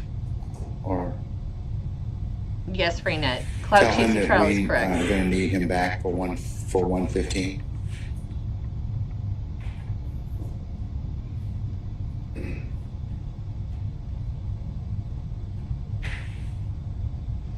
Okay, guys, who is Quay? This guy, Bruce Harvey's client. Like, is he a rapper or something? Like, how did he afford Bruce Harvey? Bruce Harvey's a good lawyer, and there's 2 other lawyers that are in there with them that work for Harvey. So how did he afford all that? Who is he, and how did he get the money for that? Also, I did some more research on Weinstein, and this dude is smart. This dude has a master's degree in like engineering or something. He is a member of the patent bar, and he does patent trials as well. I mean, the guy is smart, and you know I love him because he's like the silent and scary type. Someone said BBL Brown. Tavonda, stop. You're killing me out here. Oh, Vamp, I'm so glad that you caught my recaps, and I'm glad for you to be here on a live, so you already know how I feel about all these things.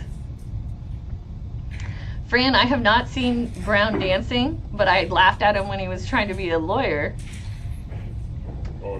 And nomenclature, All right, don't ladies and forget the gentlemen, cost please of be parking. seated. Thank you, Deputy Ham. All right, ladies and gentlemen of the jury, good afternoon. Oh, I know y'all sound weak. I know you've been wondering, well, what are they doing? I remember I told you there are times that we have to work, and this morning's been one of those such times. So please, as we've indicated before, thank you for your patience. Given that I just wanted you all to know that we hadn't forgotten about you, but that we are going to go ahead and formally just break for lunch at this point in time. Okay, so what I'm going to have you do is come back for 1:15. It's almost 12:15 right now. Come back for 1:15. We'll go ahead and see where the day leads us at that point in time, okay? All right, so, ladies and gentlemen, we'll be in recess for 1:15. We'll see you then, okay? All rise.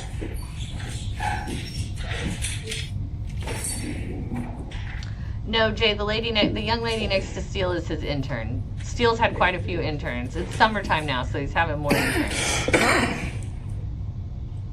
Okay, so Quay's parents have money. Nick, thanks for joining. Hi, Takesha. Hi, Traveling Trading Zone. Thank you, everyone, for being here. All right, ladies and gentlemen, our jury has left us. I'll see y'all back at 1:15. I did send a call and some text messages. Y'all. Thank you. Okay. If I was a jury, oh shit. Sorry, it's supposed to be a video of just me. If I was a member of this jury, at this point, I would just bring my computer to the courthouse every day. I would simply be checking my emails every day. I would be doing billable hours every day, because I would know by this point. I mean, we're like, what? The jury has been seated since the end of November. So 7-8 months deep, right? I would know as a juror at this point that there's going to be times where I'm sitting there for hours. So I might as well try to make some money or something. All right, so we're going to get back into earlier this week since they're now on lunch break. I called it. Nick OG, I don't know how much time they're facing. If I'm honest, I haven't heard anything about that. But I think it's a minute. It's a long time. All right, here we are on Tuesday. Y'all, I can't wait for you to get this graphic. My members are going to see this graphic at 1 o'clock, and you're going to love it. Outlining each of the lawyers, along with their client, and the nicknames we use for them. Ty, I have never heard of an immunity deal for a witness before. I thought you told me you didn't have it. Oh, you deferred. Okay, all right. Let's go. I promise to be clear. Okay, Weinstein, here he comes. Yeah, famous Now, last word. y'all know I love this guy. Y'all know, like, he didn't say shit. Hey, sweet lady sugar. He didn't say shit. Weinstein didn't say shit for like the first 6 months of trial. And for the last few weeks, he's been standing up, and when he does, he says like 8 things, and they're prolific and powerful. Here we go. I know. All right. Go ahead, sir. Take your time. Thank you. Good afternoon, Detective T. How you doing, sir? My name is Doug Weinstein. I'm Diamante Kendrick's attorney. All right. I just have a few questions for you. Mr. Kokomo, would you publish, with the court's permission, 292 Yankee Alpha?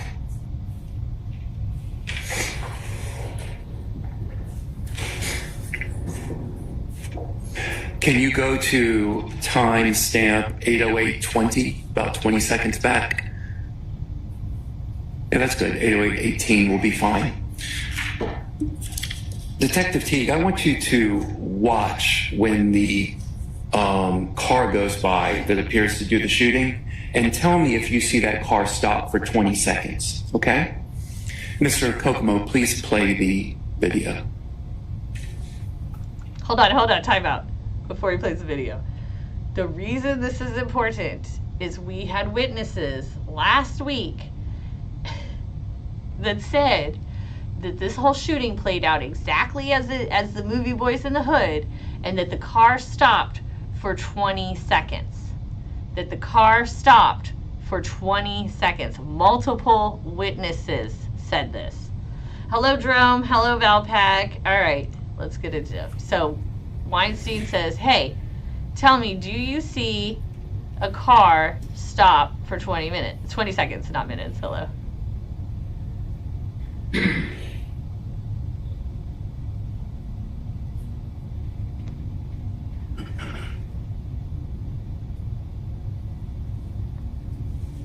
Okay, thank you.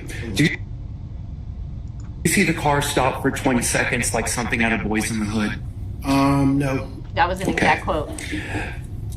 Do you recall a few short minutes ago you testified about State's Exhibit 295 Yankee, the GeoVision system in Texaco? Yes. And on camera 10 at timestamp 19:17:17, you saw a man in a black coat. You testified that you saw a man in a black coat get in the driver's side of the Pontiac. Do you recall testifying to that? Yes, I did. And then you testified that at 19:17:27 that the Pontiac pulls out of the gas station, correct? Yes, it is. Do you ever see the man in the black coat get into any other car? No. So the last that you see of the man in the black coat is that he gets into the Pontiac and the Pontiac pulls out, correct? Yes. Okay, I have no more questions. Thank you. Boom. Drop the mic. I've done everything I need to do. Nada más cuestiones. Preguntas. Oh, yeah, I do know some Spanish. Nada más preguntas. Okay. I just love it. I just love it. Now, I was very upset when I saw that gas station footage that he speaks of. And the reason being is the footage is Yak Gotti getting out of his car. Hold on, I'm trying to see if I can find this footage for you. Yak Gotti, it's this car rolls up, and this finely dressed man, and I'm talking finely dressed man, gets out of the car, and you think, okay. But you see the car, and you think, that is false advertising. Here we go. So this is what I'm thinking. This finely dressed man, I could, if I'm in the club, which I'm not in clubs anymore, but if I was in the club and that man came in, I'd be like, okay. I would definitely give him my number and he could take me to dinner. But then if he rolled up in this car, I'd be like, yo, that was false advertising, bro. A Pontiac.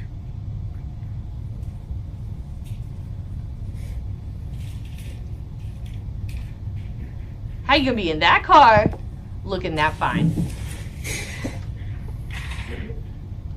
There's the crime, y'all. There's the crime. I just found it. I just found the crime. Being in that car looking that good. False advertising. Yes, sweet lady sugar. This is the thing. I got a thing for that peacoat style. And, I mean, he just looked so nice walking in that I even looked him up. I said, oh, is he a Capricorn? Because he's dressed so nicely. And I got a thing for Capricorns. And no, it turns out he's an Aries. But could you imagine meeting that man out in that outfit, and then you give him your number, and maybe you even meet him on the first date. He looks like that, and you're like, great. And then he comes to pick you up, and he picks you up in that Pontiac with no grill. I think the men get mad when us ladies have like the fake eyelashes and the fake hair and the this and the this. I'm just telling you, that's the false advertising for us. You look that good and your car looks that bad. All right. Okay. All right. So I guess Yak Gotti, went in a gas station in a beat up ass Pontiac, and each of the witnesses had said a different car. So the indictment says that the car is in fact a Infiniti Q50. And the witness last week said he saw a Bonneville, which is a Pontiac, and then, was the Bonneville, he said he saw a Bonneville, Pontiac. And then another witness said another type of car. And so right now, we don't know what type of car it is. We don't know. We saw some evidence on Wednesday, I'll get into that in a minute, where the Hertz rental car guy was talking about renting the Infiniti. But the problem is, so far, none of the witnesses that I'm aware of, and maybe I missed it, I am also still doing my whole job while following this, while meeting with you guys once to twice a week, so sometimes I miss things. So maybe I missed it, but I believe, as I recall, the witnesses did not place an Infiniti at that shooting. So I might be wrong, I might have missed it, but I'm pretty sure it was a Pontiac from the witness's mouth. All right, Wolf, thank you. Welcome thank you for joining and welcome. Tall Glass, can the witness plead the fifth with the immunity? Like, no. So it's either the fifth or the immunity, right? Like, the whole point of the fifth is so that you're not prosecuted for what you say. The immunity says we're not going to prosecute you for what you say. So that would be cumulative. Remember, that was our word of the week a few weeks ago. Mike, you're a big Capricorn. Okay, I like that. Sweet Lady Sugar used to have a Pontiac Grand Am. That's awesome. Jean, also a Capricorn. All right. Chris says, what happened to falling in love with a brother with a bus pass? Hey, you know, there's a JC song, and she says, would she say something? But fuck that. How we gonna get around on your bus pass? Like, how you gonna take me out on a bus pass? No, he just looks so nice in that pea coat, I swear. Whew. He's dressed too nice to be killing people, unless he's some kind of like CIA spy or, you know, Jason Bourne type movie character. No, crazy. All right, so everyone, thank you so much for joining. Oh, hold on. Someone said he can't. Oh, JD asked if he can't refuse the immunity. He could have. He could do either or. Clarence, thanks for joining us. Hey, Gary, Indiana, welcome. That's right. No one said an Infinity. They said Oldsmobile, Pontiac, and Bonneville. That's what I thought. So that's a problem. Your indictment says Infinity. Your witnesses don't. All right. On Wednesday, Nuts' dad did testimony. He did direct, and then YSL Steel did. We're going to stop at about 25 seconds. Tell me when you see your child, okay? Sorry, my technology. I'm telling y'all, I need a new computer. It's coming. On Wednesday, Nuts' dad came in, answered direct examination questions, and I believe Mr. Steele then did what I believe to be the best cross-examination he's done to date. He did a fantastic cross-examination.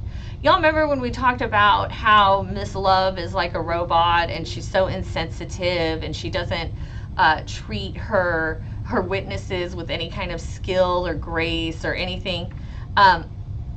This cross-examination by Steele is a master class in not being Miss Love. This is a beautiful cross-examination where he is absolutely respectful of the man's loss of his child, where he's respectful of, you know, the man's answers even when they contradict.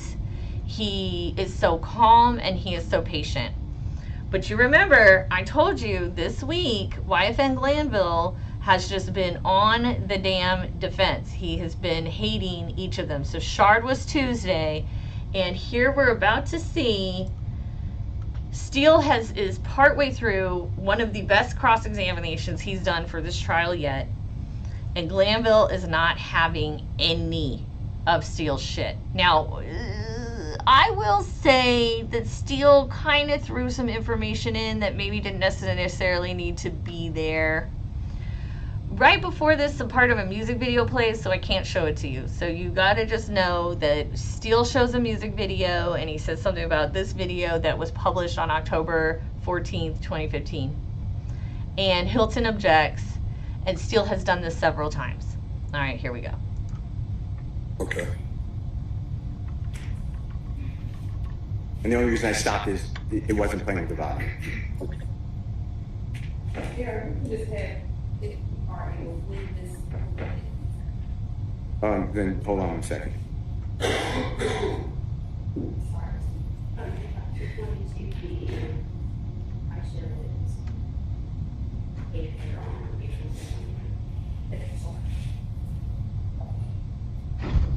Ready?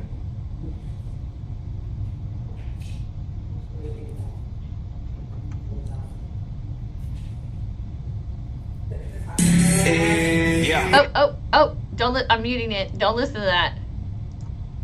We don't care, this isn't us. Ah! Shit. I had it at the perfect time, guys. Dang it. Glanville gets so beefed with this guy. Hold on to there. Can I ask you to return to your headquarters for just a second, please? Hold on. Sir, if you could step outside for me, please. Just take it back. Here we go. No, did I do it? No, shit. Hold on. Glanville got pissed. Jury's left us. Mr. Steele, you've got to stop commentating or offering commentary in front of the jury. I've warned you about 4 times. If you do it one more time, I'm going to hold you in contempt. Contempt is punishable by fine and or jail up to 20 days. I don't want to have to do that. But please do not comment in front of this jury anymore, okay? That's the only thing I'm going to tell you. Do we understand one another? I need an audible response, sir. I said, yes, sir. Okay, all right. Just as long as we do that, okay? But, all right. Let's take a comfort break. We'll take 10 minutes, okay? All right, we're in recess. Of course I take a cover break. And here's the thing. Glanville doesn't even stay mad, y'all. Like, did you see that? He gets so upset. He tells the jury to leave. And then when he's confronting Steele about it, he pussies out. He just gives up like partway through the confrontation.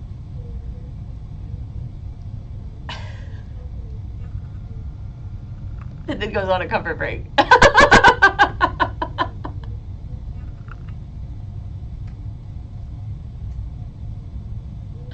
I feel for these guys, y'all. I feel so bad for our whole YSL family of lawyers because Glanville is just emotional. He's emotional. Several times before that little piece I just showed you, Glanville had, made some kind of comments, and it's almost another of when Steele had to ask Glanville not to say that he was unprepared in front of the jury. It's just crazy. Hello, Sandra. It is so you are welcome. It is so nice to see you here. Welcome and thank you for joining. That was a lot of words in my mouth. I don't know why the judge yells at Shard all the time. He really doesn't like him. When I go to Atlanta on August 13th, I hope to be able to talk to Shard and ask him that. I really want to find out why he thinks the judge hates him. Serial killer, welcome. I think they need to work tomorrow to make up for the delays and breaks. Didn't the judge say he was willing to work Saturdays? This judge is a joke. He is a joke. They're not going to work on Saturdays. That's a threat. And it's an empty one at that. It's not going to happen. Yeah, Steele was also really mad in this last segment I showed you. And he, so at the same time, Glanville has been angry with Shard and Steele this week. It is my impression that Shard and Steele are over this shit. Okay? Shard and Steele came in this week like, I don't even give a fuck anymore. Like, even if the judge rules this, I'm still going to do what I need to do. I'm still going to do this. And I kind of wonder if that isn't because they've reached a threshold where they know for a fact that this will be overturned on appeal. So, like, kind of, who cares at this point? You know that meme where the person throws the things in the air and then it says, oh, damn, it's only Thursday? Or it says, like, fuck this shit, and they're throwing all the papers in the air and then it says, oh, never mind, it's only Thursday. I kind of feel that Shard and Steele have reached their fuck this shit, throw the paper. And so Steele started doing kind of the smart ass little things, like this thing, this video released on this day, and you didn't know they were doing this, released on this day, and so on and so forth.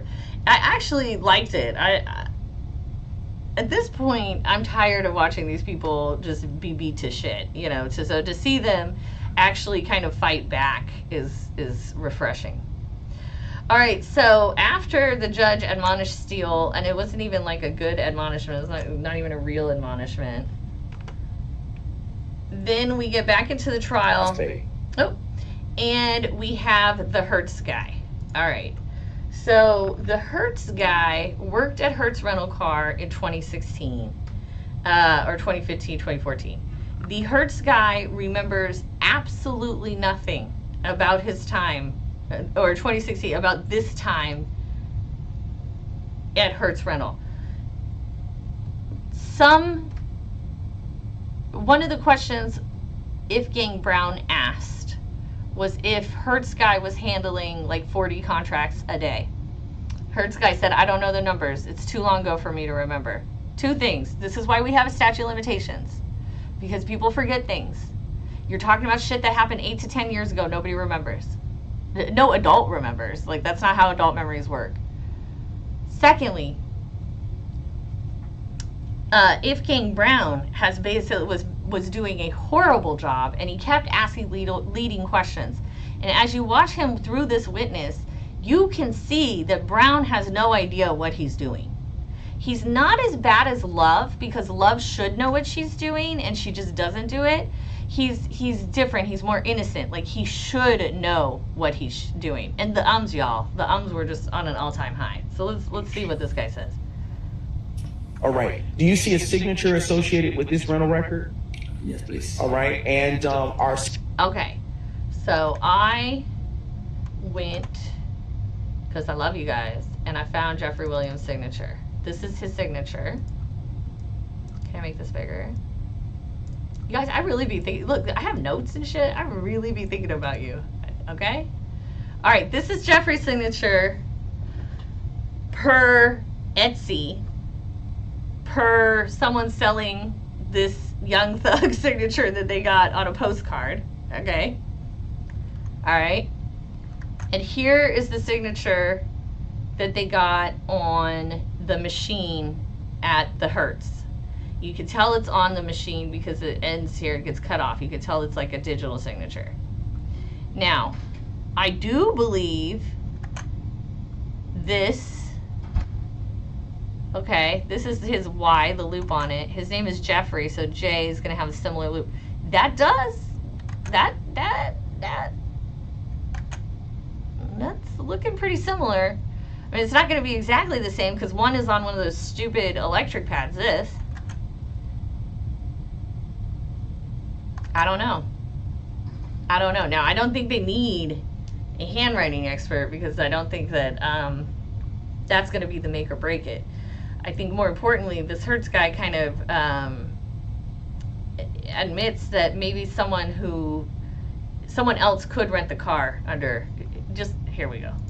Signatures required for each rental record to be complete.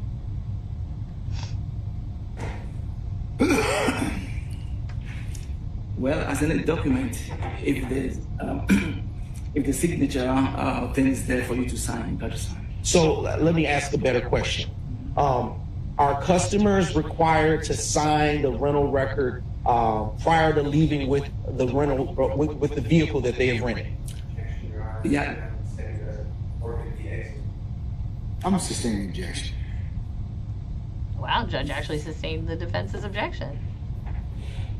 It must have come from Harvey or something. All right. Mr. Alivor, I want to turn your attention back to Exhibit 332 and go to the last page as well. In just a brief moment while Ms. Knight cues that up. This is just like a typical Hertz receipt. That's If you have ever rented a car, you've seen one of these. All right, okay. It's actually on the screen already. Mr. Alivor, do you see a signature associated with the exhibit that has been admitted as states 332 Yankee on the final page? Yes, please.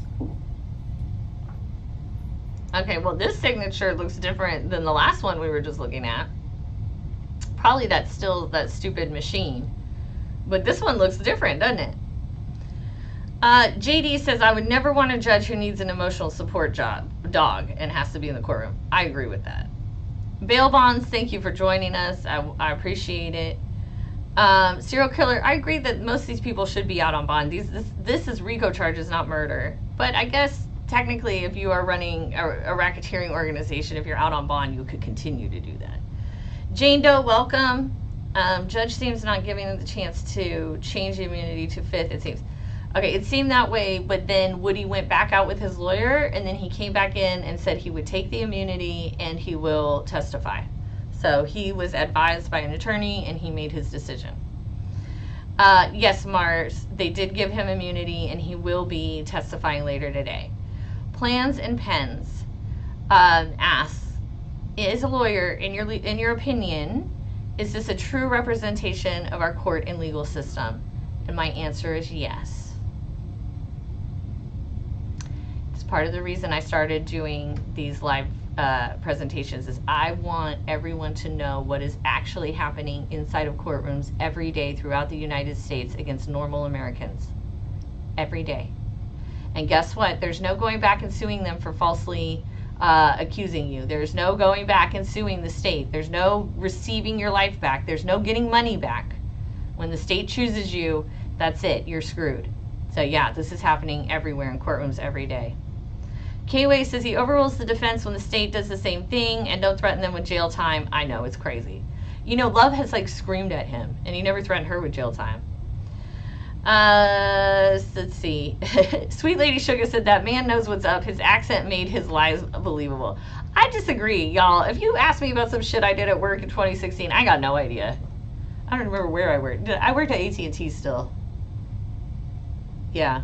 See, I don't know. It's you reach a certain age and you just really don't get good at memorizing details, especially of like things that happened in the past. All right. They're fighting everything against the evil Sister Brown and the judge for their clients' lives. Yeah, that is their job. That's what they're being paid to do, and they're doing a great job. Hi, SR. Thank you for joining us.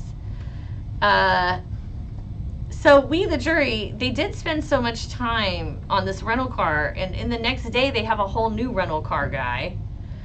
And it's wild. Now, I understand maybe some of the jurors have never rented a car, but like, I don't really know why the car rental process had to be so deeply explained. It really was very bizarre.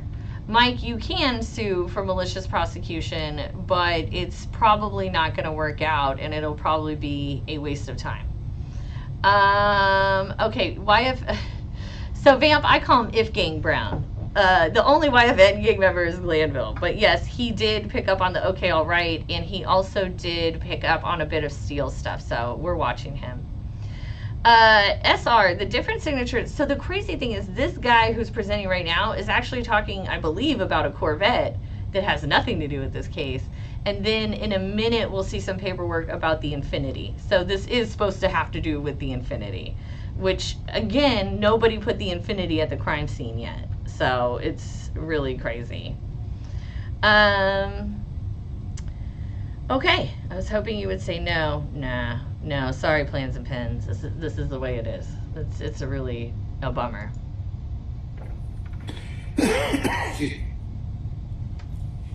Okay. All right. I'm going to transition and ask you a few other questions. Have you ever had to meet with law enforcement at the Hertz rental car location of the Atlanta airport? All right. I stand the questions to form. Okay. Can you rephrase? The first thing I'm going to ask the other lawyers when I get to Atlanta, the first thing I'm going to ask on August 13th is, what the fuck does I sustain the question mean? I got to know. I got to know. Do you recall meeting with law enforcement at the Hertz rental car location at the Atlanta airport on August 3rd, 2016? Well, I had a series of I call it meetings with people coming there, but they were mostly from the head's security department. Okay. Do you recall telling Deputy District Attorney Mike Sprinkle on that same day that you had been employed with Hertz since 2000?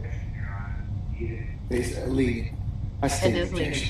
Brown just leads. The rest of this thing Did is you Brown tell leading. Deputy Mike Sprinkle? Stand objection. What, if anything, did you tell Deputy There we District go. Attorney Mike Sprinkle on August the 3rd, 2016. I'm going to sustain further grounds, Mr. Do you recall speaking with the Deputy District Attorney, Mike Sprinkle, as a part of some of the series of interviews that you had? As a matter of fact, I don't know who Deputy Mike Sprinkle is. Okay. If I showed you a summary of that meeting that you had with him on that date, would that refresh your recollection as to what you said and did in that meeting? You made a summary of... It's a yes or no. If I showed you a summary containing the information that was discussed at that meeting and the things that you said, would that refresh your recollection as to the things that were said at that time? Okay, so with the summary written... Wait one second, Mr. Albacore. Hold on. Basis? That's not an objection, Mr. Steele. What's the basis? Foundation or facts and evidence, but that's not an objection. District Attorney Mike Sprinkle, Investigator David White, and Detective James Thorpe, that you rent vehicles on the front and that... Hold on, wait a second. I stand the objection, Mr. Foreman. Do you recall... Did you rent vehicles on the front end and not the back end? Yeah, mostly I work at the front end. Okay. Do you recall telling investigators David White and Detective James Thorpe and Mike Sprinkle, Deputy District Attorney Mike Sprinkle, that on August the 3rd, 2016? Well, 2016, you asked me questions, I cannot go back and remember stuff like that. Yeah. That's why we have statute limitations. That's why we have statute limitations. Because normal people cannot remember. This guy's doing 40 contracts a day, and there's been 8 years in between. So 40, and he probably has some days off or whatever. So like 40 times 300 times 8. And he's supposed to just fucking remember this? And I can guarantee you this guy has had to meet with the police on more than one occasion with the rental car. I can guarantee you that. Like, there's no way you worked at Hertz Rental Car from the year 2000 to the year 2024 and you haven't ever met with the police about crimes that happen with the rental cars. This is why we have the statute of limitations, because we are not going to be able to remember these fine details in our day-to-day bullshit that far along in the future. It just gets me, y'all. In 2016, was your employee, 2015, was your employee ID number 4408? Specifically, I cannot say any particular year for that ID because I use it at a period of time. Okay. Did you have it for a period of time? Yes. Okay. Do you recall telling law enforcement that that was your employee identification number? I cannot recall, but if this document is in reference to this, then that's a different stuff. But me telling them my ID is way far back, I cannot recall. Do you recall telling those same persons that that ID number appeared on rental contract 105-939-735? Which one is that? Hold on. This is a different question. Okay. This is a different question. I'm over with it. Okay, I cannot recall, but the rental record number you gave me matches what is here. So yes. Okay. Okay, so I probably didn't. Do you were you shown a photograph of Jeffrey Williams during the meeting of with investigators White, Detective Thorpe, and Deputy District Attorney? So during all the investigation meetings that I had, they normally show IDs. Sorry, I couldn't hear that. All of the investigating meetings that I had, they all show IDs. Okay. Yeah, recalling, I cannot recall, but that's. Okay, so he doesn't remember who he met with, but he does remember that he saw IDs when he met Were with. you shown a photograph of Jeffrey Williams on August 3rd, 2016? Let me put it this way. What I read over here, right? I don't know what I has. Let me go back. The reason I'm saying this is because I don't know the name per se. So if you say a picture of this person on the record, I may not be able to tell. That's the problem. But let me check here and see.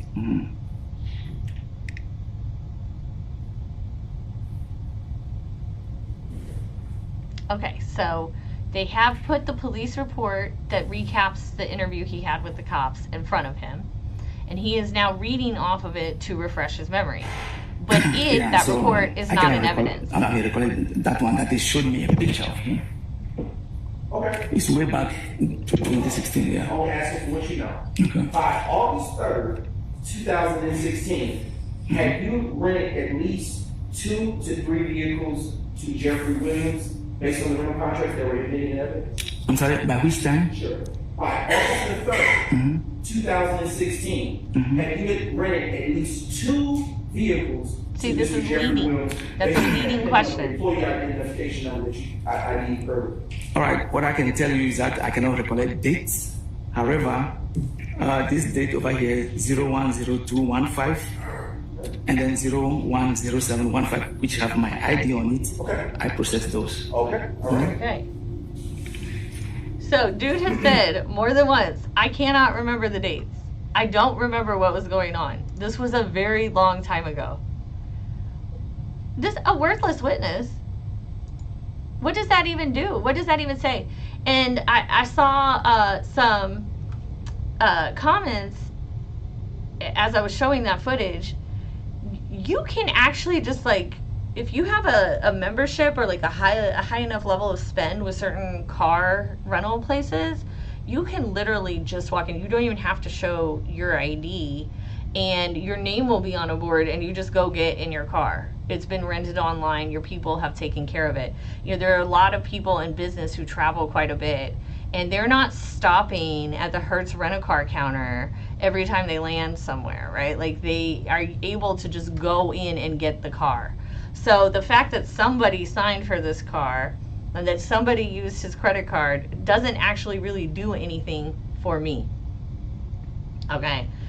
Sweet Lady Sugar rented a car here in DFW and had a similar response.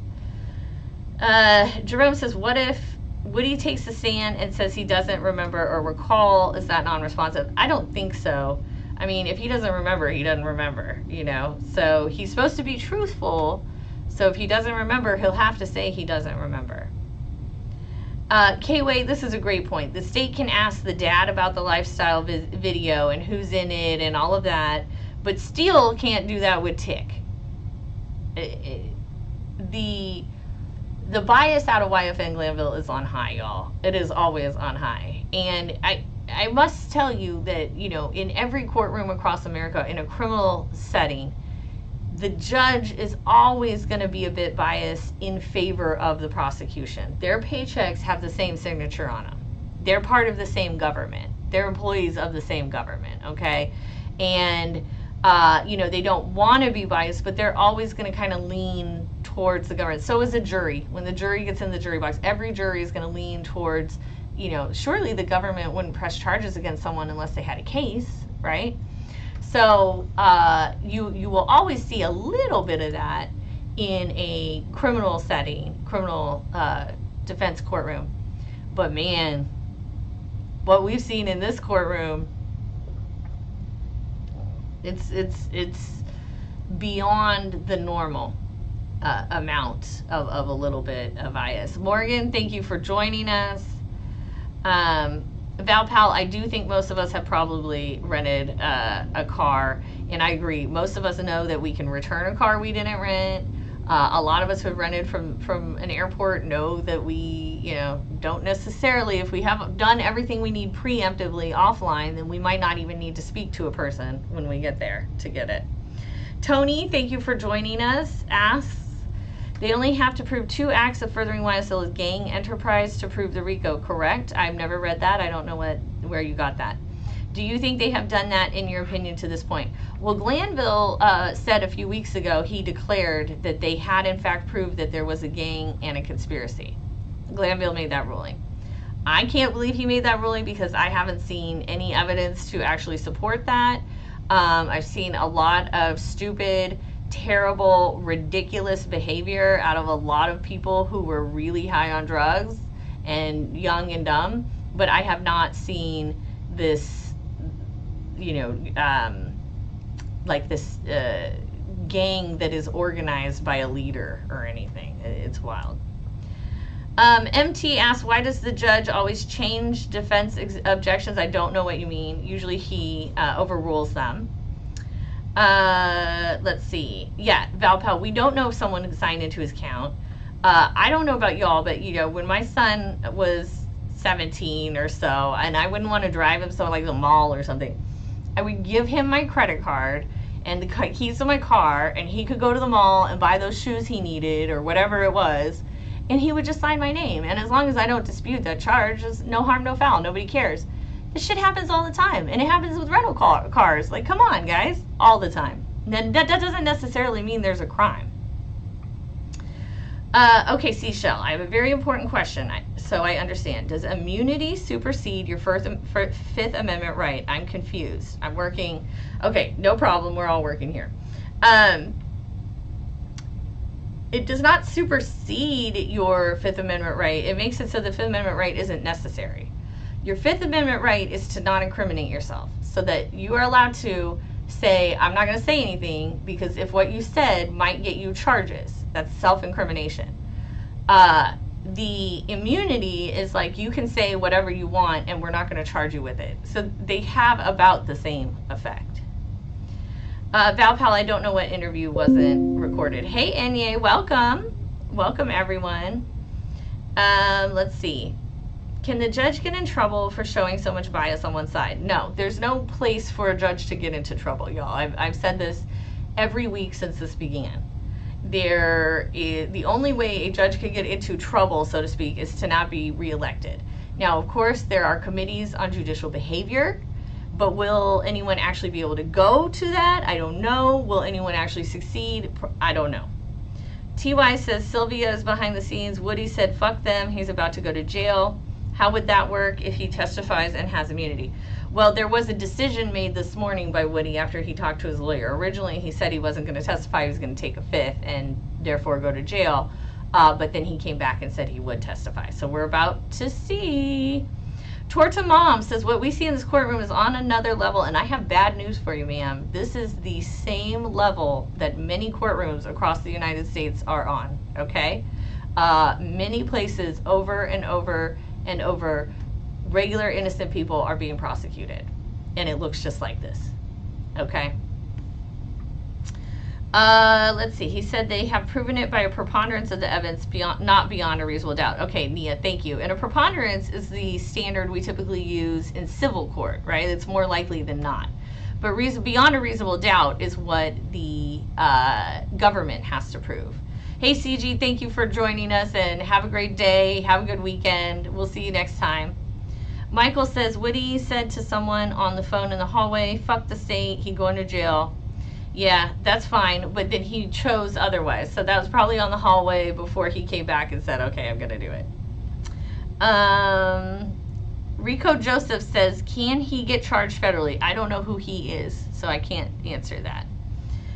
When they object to leading or sustain, he says all sustain to form. I don't know what the judge means by that. I really don't. In Texas, when we object to form, we do that when we're in a deposition. You object to form, and then you say the correct, actual legal objection. The only time in a courtroom I've ever objected to form is when someone said something that was like nonsensical that I just didn't understand. So I really don't know what all the form objections are and all the vague objections. They're not. I don't know. There's a lot of stuff going on in that courtroom that doesn't make any sense. That doesn't go on in normal courtrooms. The guy who Woody is doing the same as DK and Tick, he is not going to say anything. Yeah. Oh, can Woody get charged federally? Oh, okay. Can Woody get charged federally based off what he says in this courtroom, even though he has an immunity with the state government signed? I would say yes. I don't think your state government immunity order covers the Fed. I think it only covers the state. So I think If he says that he did some shit in Louisiana and someone in Louisiana was listening, they could prosecute him. If the feds decide that this is actually a case, which they don't think they do, then they could go after him. So, no, I don't. The immunity is for the state level. Okay. Let's get into Thursday. Okay. Teresa, where can I see the interview with Woody and academics? K-Way had it. Maybe K-Way can share it here in the comments. Otherwise, I can come back and share it at the time. The whole Gunna plea saying he could plead the fifth is out the door according to this. No, this has nothing to do with Gunna. We're only talking about Woody. Gunna is totally separate of this. Okay. Nia, I do think it's the way they pose the question as well, but it's not a true legal objection. Aubrey, welcome. What if he says absolutely nothing? I don't know. We'll watch. We'll see how it unfolds. I mean, these type of immunity orders are very rare. Like, this type of stuff does not happen very often. I've never seen any of this. So, yes, Blazin Marley, thank you for joining us. He did officially take the immunity and is allegedly going to testify when they get back from lunch, which allegedly should be 15 or so minutes from now, but, you know. So, Rico, one thing, if Woody has this immunity thing, he can come in and say he did it all. He could say it's all me. I'm the kingpin. And that would really fuck the state. I would love to see him do that. God, I would love to see. That would be, that would make my damn weekend, y'all. I swear, that would be so great. Yeah, Teresa, no problem. Thank you, everyone. Hi, Ayana. Thank you, everyone, for being here. Before I go into Thursday's recap, and I think we'll probably get to start watching Woody testify soon here, let me just do my little spiel. I'm Lauren Cadillac. I am an attorney in Dallas, Texas. I do real estate related work. I'm a litigator. That means I'm in a civil courtroom, but I am a courtroom attorney. I watch other legal trials and battles because they help me become better. I learn a lot from them. And I became obsessed with this one in particular because I was interested in the First Amendment issues and how prosecuting one based on lyrics really does not feel right to me under the First Amendment. Once I started watching it, it just turned out to be an absolute train wreck, which is, of course, my favorite form of entertainment. So here I am, literally every Friday at 10 a.m., streaming live and recapping the week prior. And then, of course, if they are doing testimony on Friday, and when they are, we're watching it live together. Okay. So thank you, everyone who is here. Thank you to all of my members. Thank you to everyone who's ever hit like or subscribe. Thank you to those who have done super stickers, those who send money via Cashapp. I appreciate you all. If you want to get a hold of me, those details are in the description. My members will have a special treat today at 1 p.m. Central, less than 1 hour from now, 57 minutes from now. We have a fantastic graphic with all of the lawyers and their nicknames and all of their clients. So I hope that you are a member, and if you're not, you got like 57 minutes to become one so you could get this graphic with everyone else. I'm really excited for everyone to see it. Okay, so on Thursday, this is what I wrote as my note. Hertz district manager or some shit. He might have been like a vice president or some shit, I don't know. He testifies about how car rentals works. How car rentals work, and Keith Adams does the cross-examination. Okay, then I got this little video because I want you to see Thug's face when they say Woody, Kenneth Copeland, is coming for today. Okay, this is yesterday. Then, almost immediately, Love makes this argument that the defense is trying to hide information from her. And I write in all caps, the irony. I mean, are you kidding me? You haven't turned shit over the whole time. Every day we come in, today it's a PowerPoint presentation that you haven't turned over. So now they're spending all lunch going through your PowerPoint presentation, and you have the audacity the audacity to say that these men were hiding shit from you? That the defense is hiding things from you? Bitch didn't talk all day except to come point some accusations at the defense. Time in the near future? Yes. As to who? Okay, hold on. All right. Look at Thug. See how he's yawning. Watch his face, y'all. Hey, Ayana, thank you so much for joining the membership. Congratulations. At 1 p.m. Central, you will have access to the fabulous graphic, and as of this moment, you have access to our amazing stickers. So thank you so much for your membership. Welcome, welcome, welcome to the club. Hello, Northside. Hello, everyone. I appreciate it. All right, so watch Thug's face. Okay, here we go. Okay, but I don't think Mr. Copeland's being called tomorrow, is he? He's being called tomorrow? Did you see that? Did you see that? I don't know if any of you have ever watched the Behavior Panel. They're out on YouTube. You should watch them. They're like body language experts, okay? And they talk about these things called micro expressions. And this was a series of micro expressions. First, Thug nodded yes. Now I'm gonna go back a little and we'll watch it again together. First, he nods yes, but then he makes this look. Okay, so let's go back. Here's Love being audacious. Format so that she could better work with it, and then went to access the calls.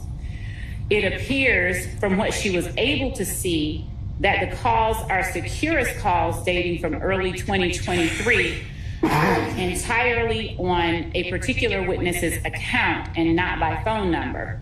She has sent word to us to inform the court that we have no way of retrieving any calls placed using another inmate's account because they were likely overwritten at the 1 year mark. But more concerning is that the file provided was not in an ISO format. She has worked with Securus files for more than 10 years and has never... See, I said more concerning is that it's not in da-da-da format. If you are trying to make the accusation that an attorney, and I'm going to tell you, there are a couple of us who can use technology, but the majority of us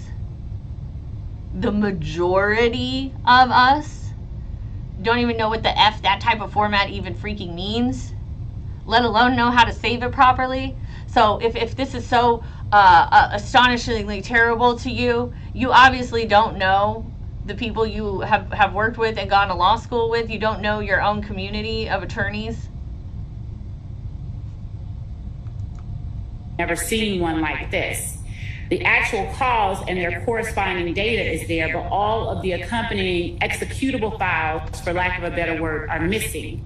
She says that it appears that the ISO was opened and that we were not provided with a number of files, specifically the HTML documents that translate the calls into something that allows us to correlate them to the call detail record. Without that, we would not be able to see which call is which. And that is the reason that Securus provides the files with the ISO. We would also be unable to access the calls in the certified OGG format. Okay, so you really out here trying to say that some lawyer took a bunch of data on a USB whatever majiggy and fuck with it and then handed it to you? You don't think maybe the computer system had an issue? You don't think the computer nerds had to? You think the lawyer was okay? Who is this lady? I can't stand her, y'all. Because the file player that does that was also omitted from the folder that we were provided. She has asked that the court require that whomever provided this folder, and that was Defendant Williams, that they provide the full unmodified ISO file. Otherwise, without it, it is virtually impossible for the state to monitor these calls. Your Honor, so specifically we are asking that the court compel Defendant Williams to if he intends to use them, to produce the full ISO file. Otherwise, that the court preclude him from introducing or attempting to introduce any of whatever it was they sent over in that Dropbox link. Mr. Steele, are any of these calls going to utilize that any of the witnesses that we're... Okay, pause. Thank you so much, Jerome, for the $9.99 super chat. Thank you so much. Your support is appreciated beyond belief. I really thank you for that very much. Thank you for your support. Jane asks, in a civil case, do you have to face your accusers throughout the case, or can they have their lawyers all at hearing and up to trial? In civil cases, you don't face your accusers. There is no accuser. It's a us versus them, and the actual plaintiffs and defendants have to be physically present, and they have to testify. If they're called, they have to testify. There's no Fifth Amendment right. The Fifth Amendment right has to do with criminal cases only. Seashell, thank you so much for the $10 super chat. I appreciate you so much. All of y'all are wonderful and so thoughtful. I really appreciate all the contribution. Robert says, you're advocating for Woody to come in and lie. Justice for the victims be damned. I'm not sure how, Robert, you interpreted that I say Woody should lie.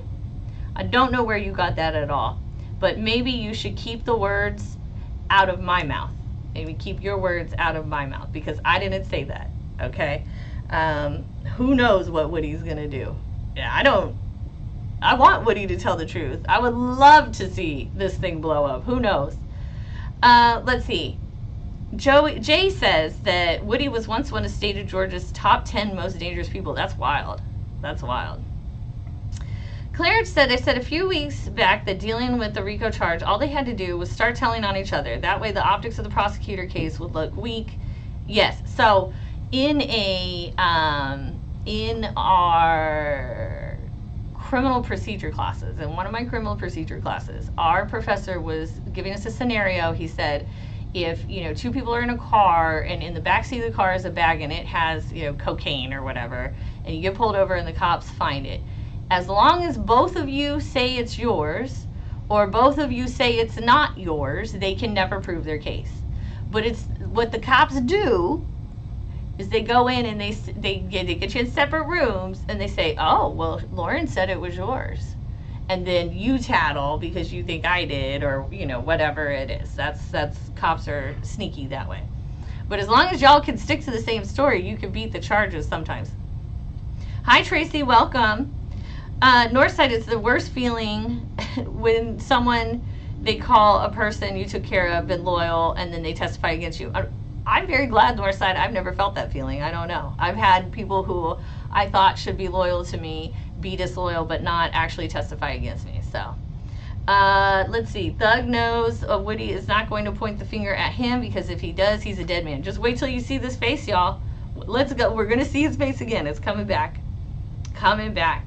My goodness, thank you so much, Ayana, with the $20 super chat. Oh my God, you're awesome. Thank you so much. You guys are amazing. Thank you. Oh, and K-Way put the link to that interview in the comments. I appreciate it. Let's see. Jay says it's smarter for Woody to go to jail than to testify. Woody posting online and taking... Oh, Kaden, welcome. Woody says that he's going to take the 20 days. Well, we'll see. If I were in Woody's position, I would just go to jail. I would tell the judge I'm going to be silent, and if you're going to hold me in contempt for my exercising of my constitutional rights, so be it. That's just how I feel about it. Kay Sutton, welcome. D, welcome. Why is Lev suddenly constantly moving around and not sitting there? I don't know. She's on a tear this week, y'all. I think because she's not allowed to talk this week because she's not presenting. Was Love being shady by sitting her back towards Adams when he was questioning? No, not really. I don't think so.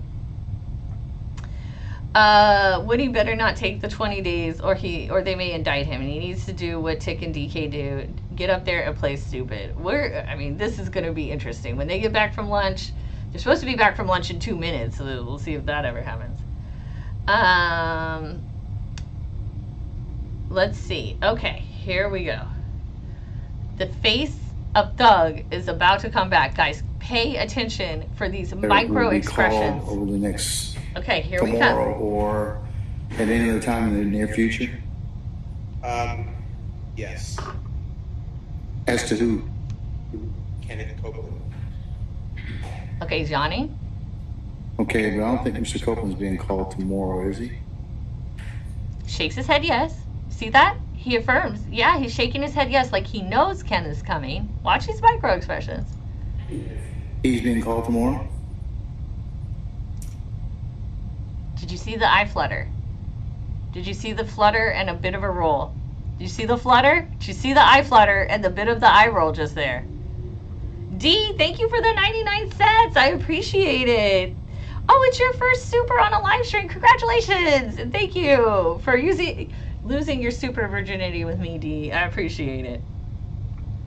Plans and pens. I'm not sure why Love is not presenting today, but I'm assuming it's because the jury is sick and tired of her. It's just my guess. I don't know why she hasn't been up this week. It's been a great break though, man. All right, let's go back. I want to see these expressions again. Hold on.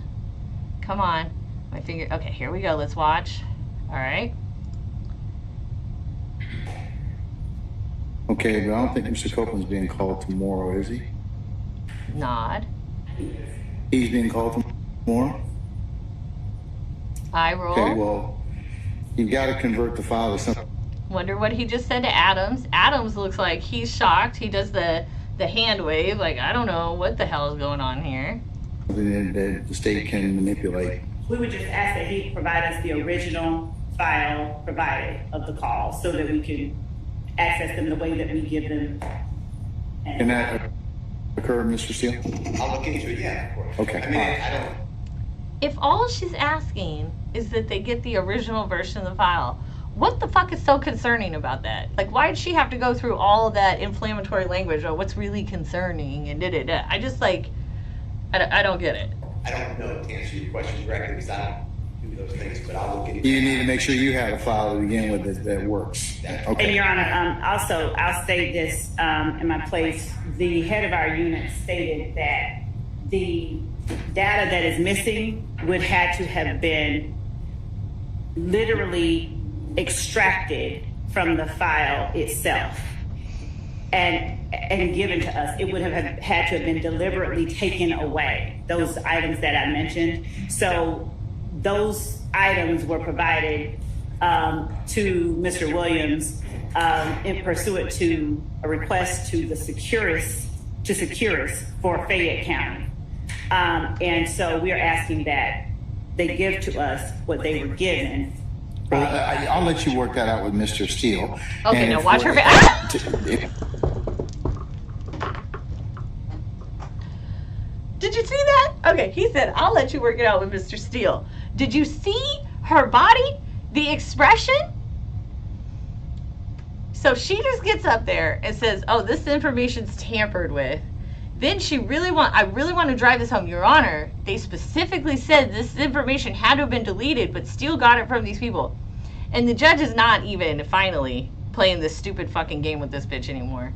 And he says, all right, we'll work it out with Miss Steele. And then look at this body language, yo. We're going to watch it again. Here we go. I'll state this in my place. The head of our unit stated that the data that is missing would have to have been literally extracted from the file itself. Why is she taking the court's time saying this? What purpose does this serve? Like, you've got to remember, this woman is being paid by the tax dollars of the taxpayers of Fulton County, Georgia, okay? Now, I myself, as a tax-paying employer, want to know how my time and money is being used. This is how. This is how. This is how the government is spending my money. This is how the government is spending your money. And given to us, it would have had to have been deliberately taken away, those items that I mentioned. So those items were provided to Mr. Williams keep an eye on this face. In pursuant to a request to the Securus to Securus for Fayette County. And so we're asking that they give to us what they were given. Well, I'll let you work that out with Mr. Steele. And if we're...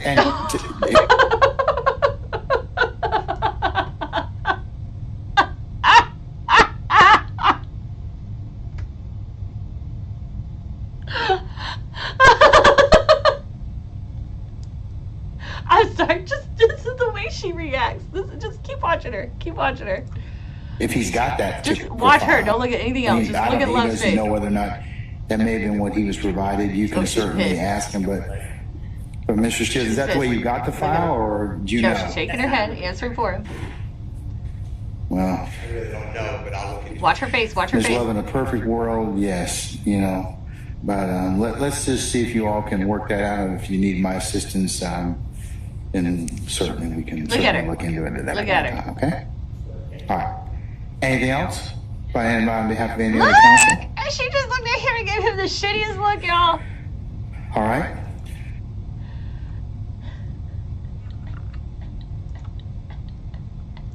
And folks,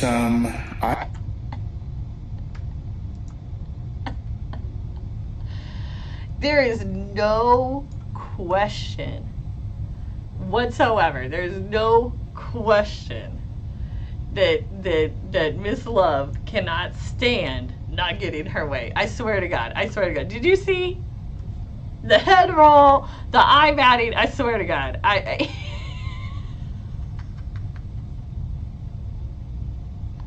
She's so pissed.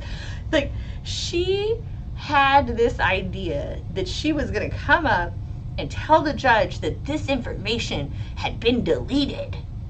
And the judge was going to, oh, what a flagrant foul on the defense's side. And the judge was going to get so mad at the defense. Bitch, it's called the clean hands doctrine. Okay? The idea is, if you want to come and complain about something, you better make sure your hands are clean. So just this morning, or just right before lunch, we heard Max Shard talking about a PowerPoint they got this morning. And she's out here crying about some data being missing. Fuck out of here. I'm out of here. Out of here. D asks, can Woody do the Ronald Reagan? I don't recall, I can't remember without facing retaliation. I don't think he needs to anymore. He has this immunity order, so he could just say whatever he wants to.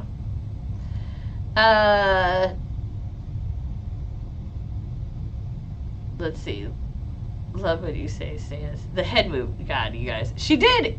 Norman culture. She almost faded.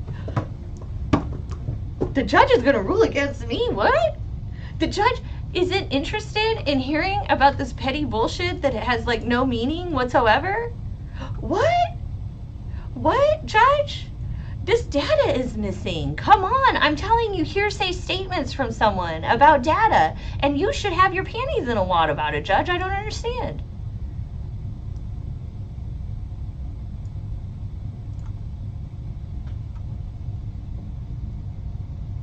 Jay says she looks like my 3-year-old when she doesn't get her way, and I put her in timeout. Yeah. Tia says she was like, oh, hell no. She really... She does behave in a very childlike manner. I mean, one would expect more, I would think, from a professional, especially at her level, someone who's been a judge, okay? She's been a judge. Jay says, love is coming for Fanny's job. I heard that Fanny just won the primary, so nobody's coming. She got her primary. Her job is not at risk. Miss Love did try for a DA judge job in a different county that is not Fulton County, and I think she lost. It was like 2020, and so she did not win, and she's not a DA. But I do feel that the reason that Miss Love has this case assigned to her, I believe, is probably because her and Fanny are a bit friendly, are friends, and she asked for it and wants it for her career. Okay, so yes, Gaze, she has been a judge. She has been a judge in the juvenile court in Fulton County, which is crazy and sad and scary. So scary. Now think about that too. Glanville has been a judge for quite a while. So while Love was a judge, Glanville was probably a judge, and judges hang out together. Okay, they hang out together, they eat lunch together, they talk together, they have friendships. On top of that, Miss Love looks like a thinner version of Glanville's wife. Okay, so they were both judges together. She's a thinner version of Glanville's wife. And, you know, when you talk about the bias, those are places the bias could be coming from. I had a case one time, and the judge did this incredibly inappropriate, not at all what you were supposed to be doing in this case, and made this decision that just didn't, it was like, what? Where did this come from? I had to go back and do all this rework to get him to undo his decision. It was such a bad decision. It didn't even make sense. Until I did some searching of my opposing counsel online and found out that she is married to another judge. So my opposing counsel and this judge were like friends. They went to dinner together and shit, because the judge and my opposing counsel's wife are fucking coworkers. So when you're like, where is all the bias code? What is going on? Try to start trying to find the background story, okay? Especially with us lawyer types, we are definitely, we hang out with each other. You know, we go to law school. It is the hardest 3 years of your life. It is so difficult. And you make these lasting friendships, you know, a trauma bond, so to speak, with your law school friends. And, you know, you go out into the world and you practice law, and you go back to each other, you talk to each other all the time. I have a good friend who was on my mock trial team with me. I do all of his property tax protests, and now he's a DA in a county in Texas. So, you know, that is like part of the reason Nia and everyone who's ever come on here and mentioned thinking about going to law school, that is part of the reason I highly encourage you to go. You should go. It's not just to learn the law. It's not just to be a lawyer. It's to make the connections and have friends who are going to be judges eventually. All right, we talked about that. I talked about that on my, on Monday we talked about that, and the story of my friend who wore an earring to court. And so, yeah, I just, they know they don't have to, Nia, they don't all have to be sleeping with each other. They don't even have to be having sex to have a bias in the friendship. Right, like a friendship is gonna create bias. You know, when my friend Demetria comes on, I'm gonna introduce her as like the greatest divorce attorney in America. That is because I'm biased, because she's my friend and I love her and I think she's amazing. Right, so we all have biases, and I definitely think the fact that Glanville has worked with Love, they've both been on the bench at the same time, shows that there's gonna be a lot of bias. I've been doing a lot of research, and I found some very interesting facts. So I don't know if y'all remember, but back in 2014, 2015, somewhere in there were a bunch of teachers in Atlanta, Georgia, who changed some test scores so that they could get money. Okay? They, I think it was their equivalent of the STAR exam, whatever their yearly testing thing is in Georgia. And these teachers changed the grade, and I think the principals were indicted and involved and stuff.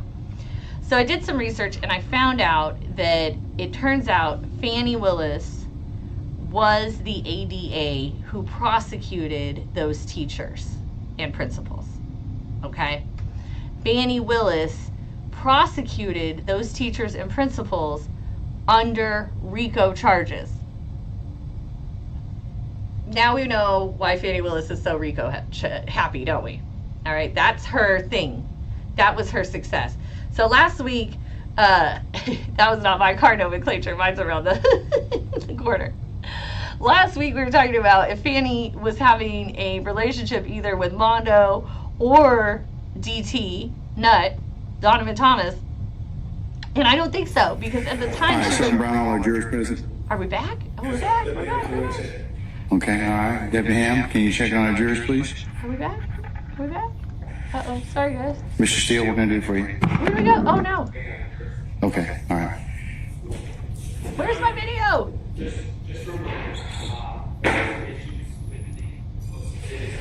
Where did it go? There it is.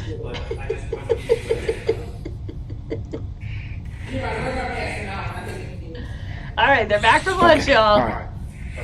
She said you'll deal with it. She'll deal with them as they come, as they're introduced. So, all right. Summon our jurors, please.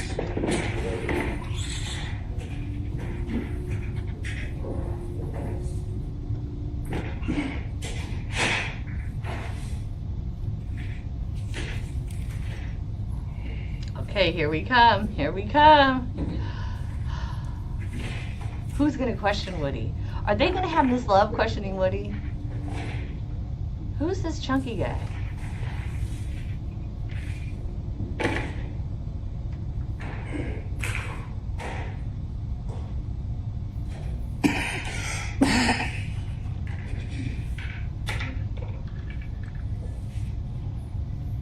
Here we go now. Here we go now.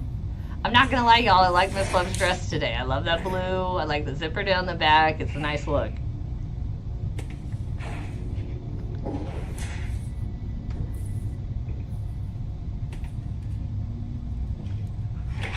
Where's Woody? What's up, Money Munoz? Welcome to the party, man. We're about to watch this this show, the live of this afternoon out of the YSL. Oh yeah, Plans and Pens. Fanny indicted more people in Fulton County. The Steve Harvey radio show co-host ex-husband. Yes, she's just obsessed with those RICO charges because she did that one successful RICO charge back in 2014. I guess once you do one thing successfully, you just like repeat it over and over. It makes sense.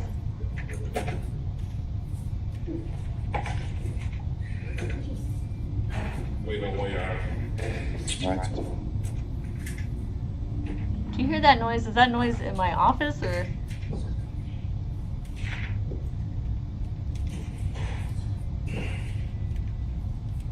What? It sounds like a. You guys hear that? Like the ice cream man?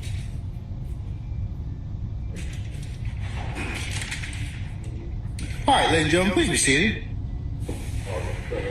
All right, thank you, Deputy Ham. Ladies and gentlemen of the jury, good afternoon. All right. Without further delay, we're going to go ahead and call the next witness. State. This Hilton calls Kenneth Copeland to the stage. All right, summon Mr. Copeland, please. What? What?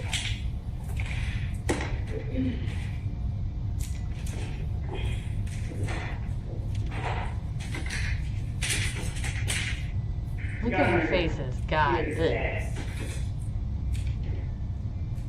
Copeland is. All right, this. Here it comes. All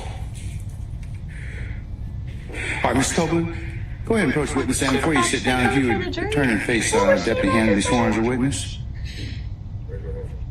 You swear affirm testimony to the report of the truth, the whole truth, nothing but the truth, self. Maybe see you state your first and last name, but spell them both, please. You say that again? State your first and last name, but spell them both, please. Kenneth Copeland. Mr. Copeland, do me a favor. Pull your chair up as close as you can to the microphone and speak directly into it so we can all hear you. So if you could state and spell your first and last name for the record, please. Kenneth Copeland. Yes, Ayana. They're all up Spell on it, these please. people's Instagrams. No doubt. KENNETHCOPELAND. Thank you, sir. All right. And Mr. Copeland, good afternoon. Do you want to be here? Ma'am, Do you want to be here? I'm here. Okay. Are you going to let me ask you some questions? Okay. How old are you? Grown. Okay, what does grown mean? I'm an adult. Okay. And when you said you're an adult, what number in years are you?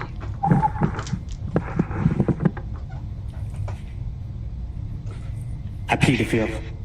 Ladies and gentlemen, can I get you to step outside to your headquarters of jury deliberation, please? From Oh shit, oh shit, oh shit, oh shit, oh shit. This is everything I thought it would be and more. He said grown. He said grown. He said, I am grown. And then he bled the fist.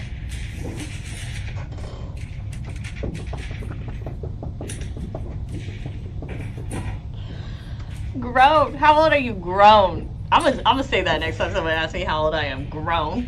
All right, ladies and gentlemen, please be seated. Our jury has left us. Mr. Copeland, given the fact that you have invoked your Fifth Amendment privilege, but the state has already given you immunity under 24-5-507, this court holds you in willful contempt, and we'll see you on Monday. And we'll see if we can get some more testimony at that point in time. Take him into custody.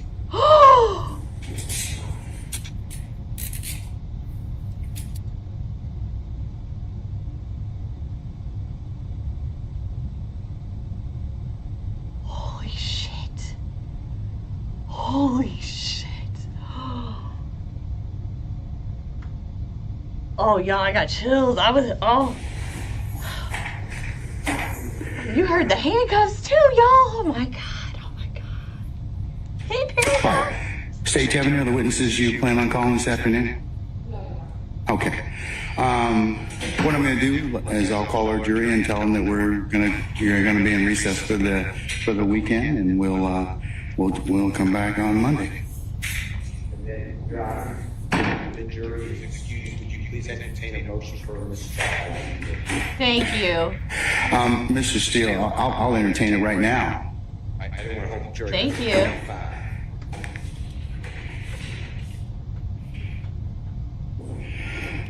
And what's the basis for your mistrial? We didn't know he was going to invoke. We didn't know what he was going to testify to, and I certainly didn't let him.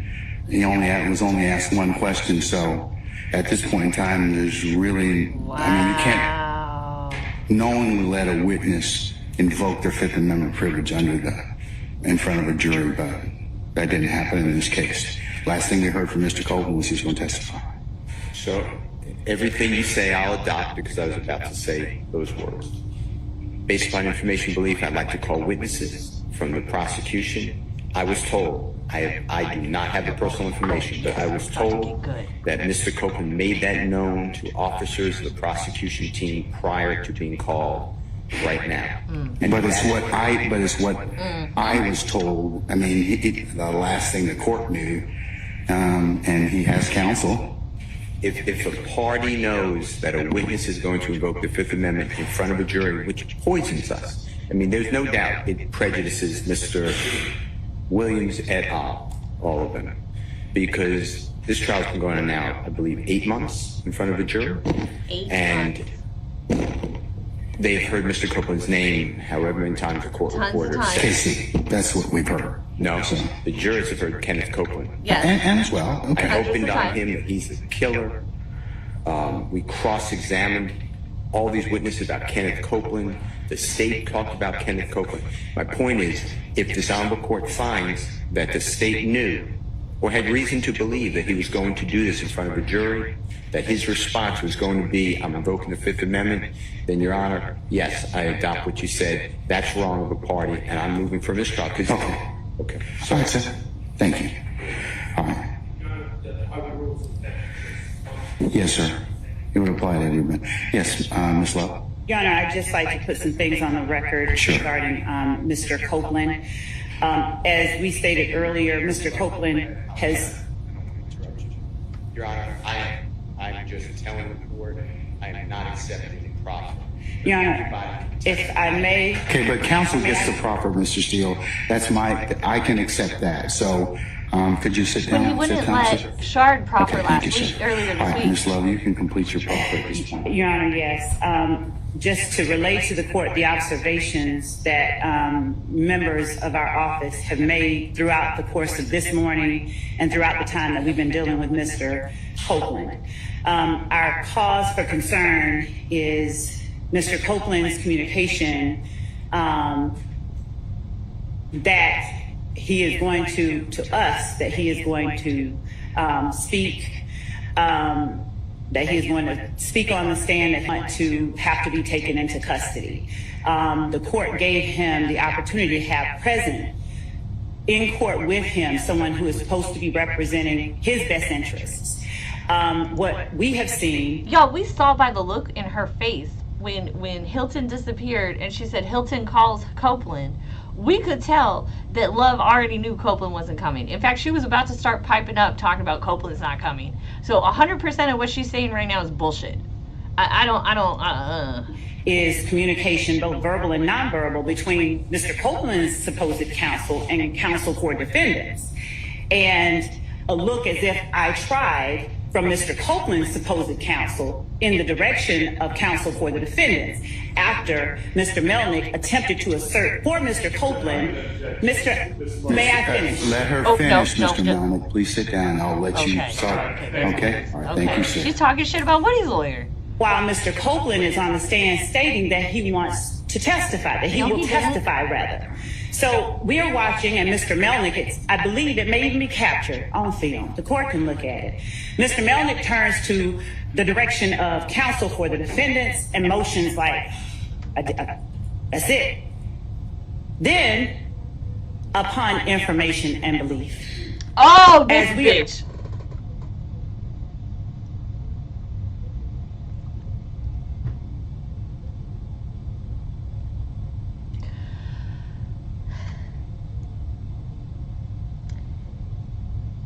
If she had been wronged by the defense, this whole upon information and belief would be necessary. But the defense has never done her dirty. They have not done her dirty. They're simply asking for a mistrial. She knew he wasn't going to come in, and now she... We are standing out waiting for the jury to come in. Mr. Copeland requests to speak with counsel for the state, but Mr. Melnick keeps walking in. Then, as Does he at any point in time tell you I'm not going to testify? I'm invoke the Fifth Amendment. No. Okay. Lakeisha, the judge approves or denies a mistrial because that's his job. And the reason Steele keeps asking for mistrial is because that's his job. And that's how you preserve the records. Go look at that appeals video. Clarence, I am grown. That's how old I am. Grown. As what happens, as Mr. Copeland requested to speak with the state, Mr. Melnick keeps going in regardless of Mr. Copeland's request to speak with the state. And then we learn that Mr. Melnick tells Mr. Copeland they are going to hammer you. So Miss Hilton comes back in and asks me, had I spoken with Mr. Hold on, Melnick is allowed to speak to his client, and that's privileged, and he can absolutely tell his client that his client's about to be hammered. Melnick. Had I told him that we are going to hammer Mr. Copeland, the state had not made any such communication with anybody.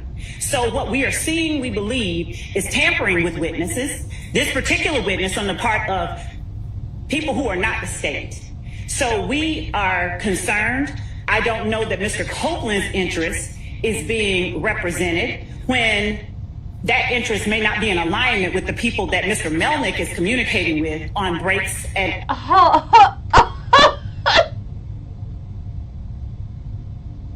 You're concerned that YSL Woody isn't being properly represented. You're concerned that Woody isn't being properly represented. Okay, go on. After Mr. Copeland has communicated to this court, he will testify. So watching the goings on as Mr. Copeland is not on the stand, it has been publicized, it has been hyped up that Mr. Copeland is the next witness. Mr. Copeland is the witness. And then we just found that shit Mr. out Copeland, yesterday. he's been nothing but cordial. He's been nothing but communicative with Miss Hilton during the time that she has been interviewing him and speaking with him. And the reason Miss Hilton was not in here just now when the jury came out is that Mr. Copeland asked to speak with Miss Hilton. But Mr. Melnick kept going back in there and going back in there and going back in there. And the reason that we have a problem with this is that Mr. Copeland is not facing any charges. For Mr. Melnick to suggest or say to him that we're going to hammer him, it causes us to call into question whose interest he's representing. His clients, And so- bitch. His clients. His client, who's an American, who has rights.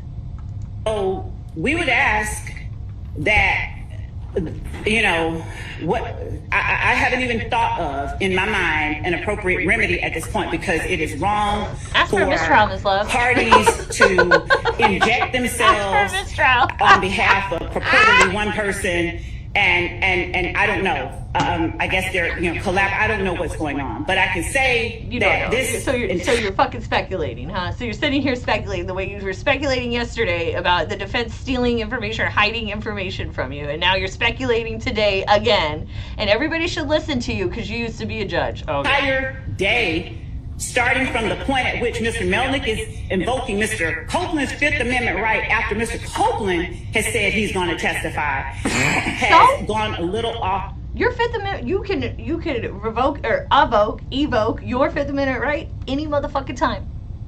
Anytime. It's your right. Rails, and it's a little bit concerning. So, Your You know Honor, what's concerning is that you don't want this witness to have representation. Y'all, I have I'm sorry, we'll get back to that. I know it's live, but whatever, it's all the end anyhow. Look, I have a mentee. He used to work for me. He was an intern. He was my first intern ever. Wonderful young man, bright young man, great future. He's now 25. He got called in to be a witness because he was like a TA or a dorm person, and he had to call 911 on these people who were fighting, okay? And so he was subpoenaed as a witness to the criminal trial to come be a witness because of these people fighting. So I called the DA's office and I said, hey, I'm this person's lawyer and I'm representing him and I want to talk to you about what you're going to be asking him. The DA flipped the fuck out. You would have thought I told her I ate her parents alive, okay? Because she is like, well, why does he have a lawyer? I've never had a witness have a lawyer. Da-da-da-da-da. Why this? Why this? Because of the Constitution, bitch. Because in 1776, our founding fathers declared our independence from England and wrote the Constitution of the United States of America. That's why. So when I see this makes me so mad. When that DA go, oh, why does the witness have a lawyer? I said, he's a young black man testifying for the government. Anytime he has to deal with government attorneys, he'll have a lawyer. That's why. I would have a lawyer. If I'm subpoenaed into court, I have a lawyer, period. The only fool in the courtroom without a lawyer, the only fool in the courtroom is the person representing themselves. Fucking idiot. She makes me so mad. No, CJ, I answered your question earlier. The immunity here is not going to go over to Fed. As to this motion for a mistrial, we would argue that it's caused by actions on the part of people other than the state that Mr. Copeland got here and said what he did. So we will continue to speak with Mr. Copeland because Mr. Copeland doesn't have any charges that are open. If he asks to speak with us, counsel. which he has. He has counsel. And when you're an attorney and you know someone else has an attorney, you only speak to their attorney. You don't get to go talk to them. Even in civil law, I don't get to go talk to the people I'm suing. I have to talk to their lawyer. We'll go and speak with him. I'm not even certain what is going on behind me with respect to persons who are purporting to represent the best interests of Mr. Copeland. But it would appear to me that Mr. Copeland's best interest would be served. I hope Copeland's lawyer jumps up here. By Mr. Copeland not being inside the Fulton County Jail. But that's just my opinion. I don't think that's true. So, Your Honor, I would ask that the court deny the motion for a mistrial at the very least. And if it goes any further, find that actions by people other than the state have led to us being where we are. Because Mr. Copeland was at the point right before lunch of agreeing to testify. That is the reason we were ready to get started right before lunch. Yeah, that's why we shouldn't have. Because now he's been told he's going to be hammered by his attorney, I guess. He told him that, I guess the state's going to hammer him. I don't even know what. But Ms. Hilton has gone over the questions that she has for Mr. Copeland. She has spoken with him about it. They have been speaking cordially with one another. And this idea that somehow someone is entitled to mistrial as a result of this action on the part of Mr. Copeland is a farce under these circumstances. We'd ask that the court deny the motion. All right. She just I wanted won't to deny the bitch. motion for mistrial. She Mr. just got Steele, up at there this to point in bitch. time, I'll note that you've made it. I'll let Mr. Melnick in just a second make whatever remarks he wants. Do you have anything else you want to say? Yeah, I would like, but my understanding, I'm going to profit. The great investigator who is looking at me and I trust him. Oh, sorry, Like to guys. call Sorry. the witness. Sorry. I was told I was not there. I was told that I could get her name. I know her first name, but her last name.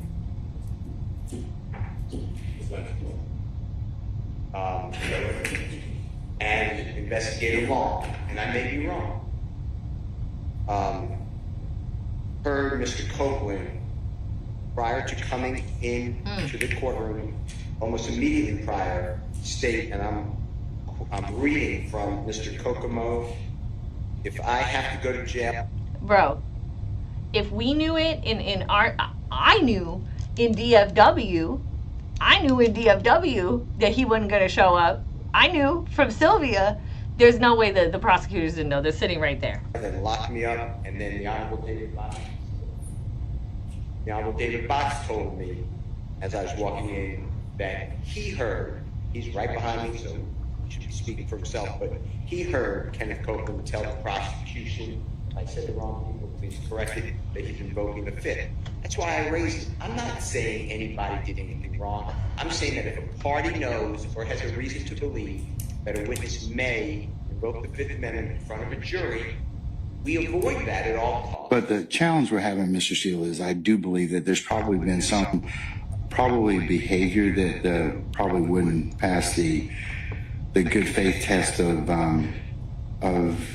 there's a lot of influences inside and outside. So I'm going to basically base it on the proffers of counsel and just remind you all of your professional responsibility requirements. Okay? Yeah, Shard, get up. So Get up. I'm No. I live them.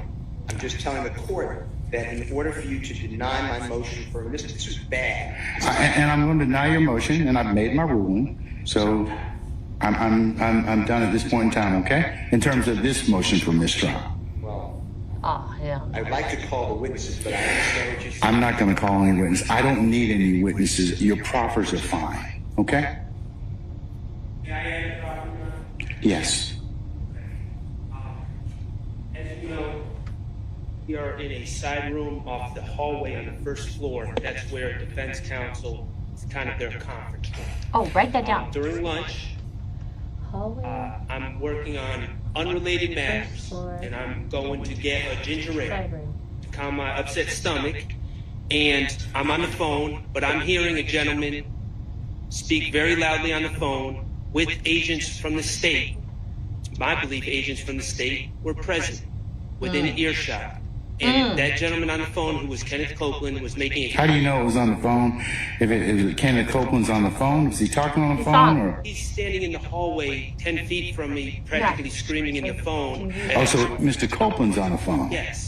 Okay, and you're overhearing this particular purported conversation. I'm not testifying. I'm not giving a direct quote because I was on the phone handling my own business, and I was having no interactions with... Okay, but here's the thing. I think it's consistent with I'm not testifying. Okay, he can make a decision not to testify. Okay, but if he does so, and because he's already been told, look, you can invoke your Fifth Amendment privilege, and you've been given immunity, and if you don't, I told him what the consequences are this morning. That's consistent with what I've heard thus far.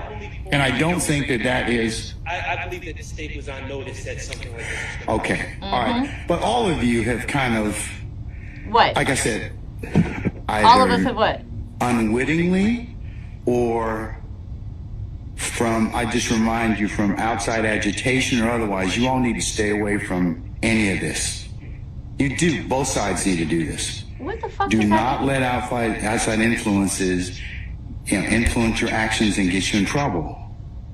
You all should rise to a higher standard in terms of don't let any of this stuff. I mean, these witnesses will testify to whatever they're going to testify to. So The defense has done nothing. I didn't say you did anything wrong. What is he saying? Okay, what is the judge saying right now?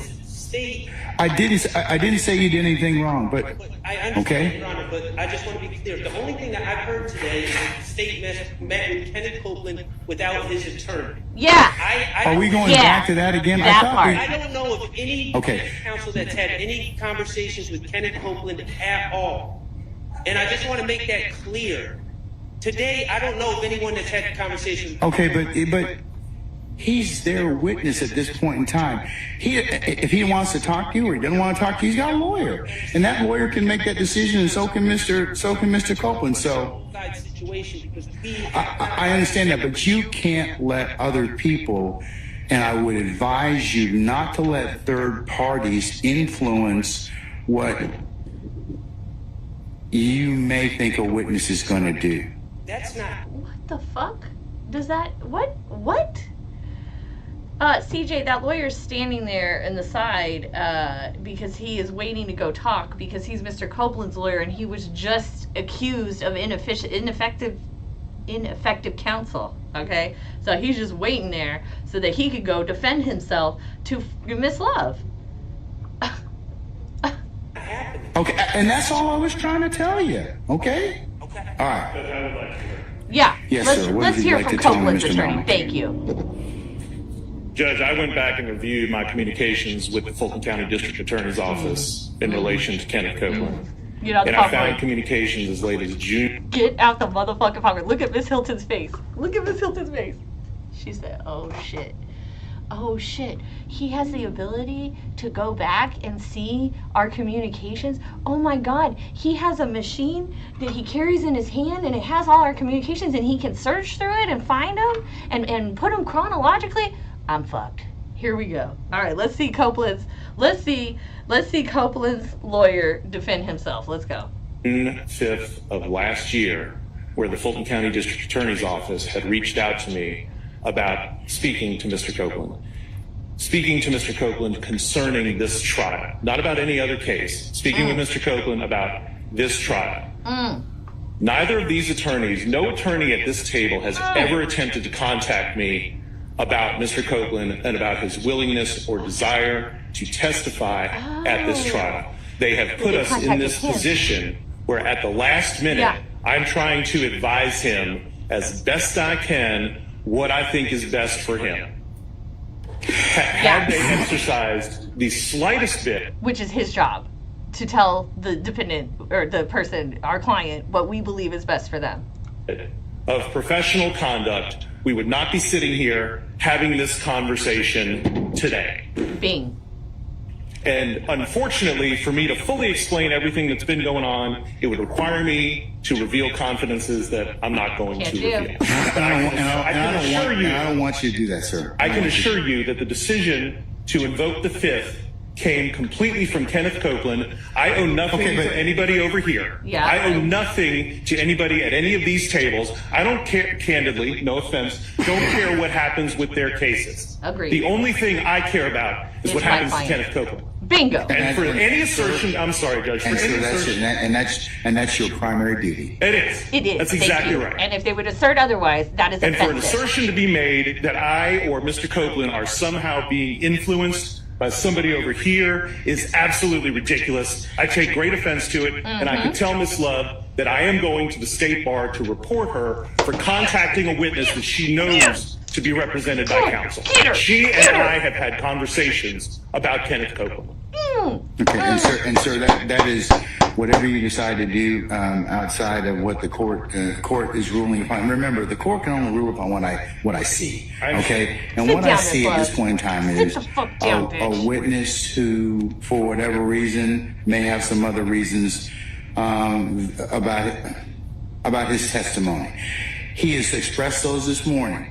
He said, I'm going to invoke my Fifth Amendment privilege. The state came to me and said, okay, listen, we would like you to sign an immunity order under 24-5-507.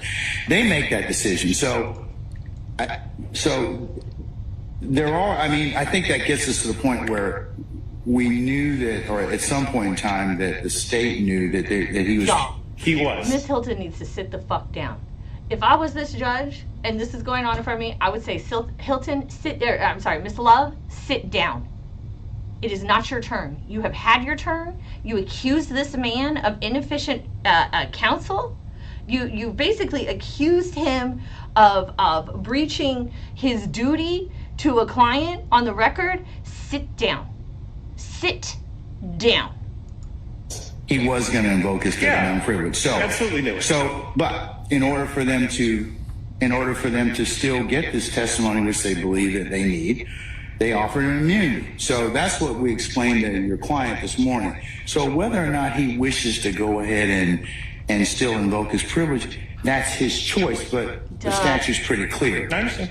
And I know you, and I know you. I've known you, sir, for at least two decades or more, sir. And I know that you have told him, hey, look, if you invoke, this is probably what's going to happen. And I suspect that if you probably have a conversation with him now, you're probably going to tell him, well, that was a self-fulfilling prophecy in terms of what I told you might happen. But I don't know what conversations you have with him, but I suspect that they were consistent with what the dictates of 24-5-507. Now, Monday, we'll go ahead and I'll call him out before the jury comes in on Monday morning. We'll ask him whether or not he wishes to continue his testimony, because I don't want him to invoke in front of this jury if I can help it. So since he's made it once already, I'm going to ask him before the jury gets out here on Monday, is it your intent to invoke your Fifth Amendment privilege? If it is,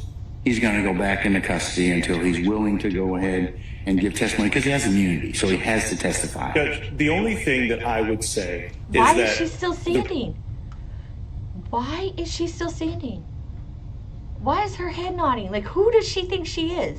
Let this man have his peace. The primary reason Mr. Copeland is in custody right now is because the state has utterly failed to follow up with me in any regard with regard to what Mr. Copeland wants to do or intends to do. That's probably not true. It is grossly unfair. I've known you for almost 2 decades. I've known Miss Hilton and Miss Love in particular for a long period of time, and I don't think that they would do that to you. Judge, at no point did they ever reach out to me about Mr. Copeland. About Mr. Copeland's testimony here today. The last time I heard from anybody in the Fulton DA's office was June of last year. Ms. Hilton, did you reach out to Mr. Melnick? And if so, when? When I talked to Mr. Copeland, he told me Mr. Melnick was not his attorney. So that is, I talked to the witness first, because when did you talk to Mr. Copeland? Last Friday, because my understanding prior to that is that Mr. Melnick had told Ms. Love that he wasn't his attorney. So when we went to go serve him, I understand that he did not have an attorney. When I met with Mr. Copeland, and this is Friday evening, Mr. Long and I went to go meet with him in the car. We said, hey, I think Mr. Melnick's your attorney. He said, Mr. Melnick is not my attorney. He said, I haven't even talked to him. And then that is when we proceeded to begin our conversations. Anytime that Mr. Copeland did not want to speak with us, we did not speak with him. We called him on Monday to see if he could come down here. He said he didn't want to come, or he didn't respond. We left it alone. On Tuesdays when we picked him up for the first time, on Tuesday when he did not take the stand, we went upstairs. We had some conversation. We left. Mr. Long took him back home, and then yesterday he came back down here with us again. We showed him some of the evidence that we were going to show him, and that was the extent of it. And if at any time Mr. Copeland would have told us he wanted his attorney present, we would have called Mr. Melnick. But our understanding was, one, he was not his attorney. Mr. Melnick disavowed being his attorney, and Mr. Copeland told me he wasn't his attorney. So that is what I based all of my decisions after. It was not until 6 o'clock last night, or whenever this email was sent from Mr. Melnick with Mr. Shard and Mr. Steele copied on it, that I get this idea that you've been talking to my client and that my client is going to plead the fifth, which brought us here today. That has been what has happened since last Friday, Your Honor. All right. So we have a witness that may not have been totally candid, or may not have thought that he potentially needed you, and as things developed, Mr. Melnick, he decided, well, yeah, he does need you, but whether or not. Why is Love halfway on this? Melnick is talking, and she is halfway on the podium. Look at this. Look at her hands. She is halfway on the podium. Like, he is not going to be allowed to get a word in edgewise. And it's my understanding that Mr. Melnick called Mr. Copeland last night.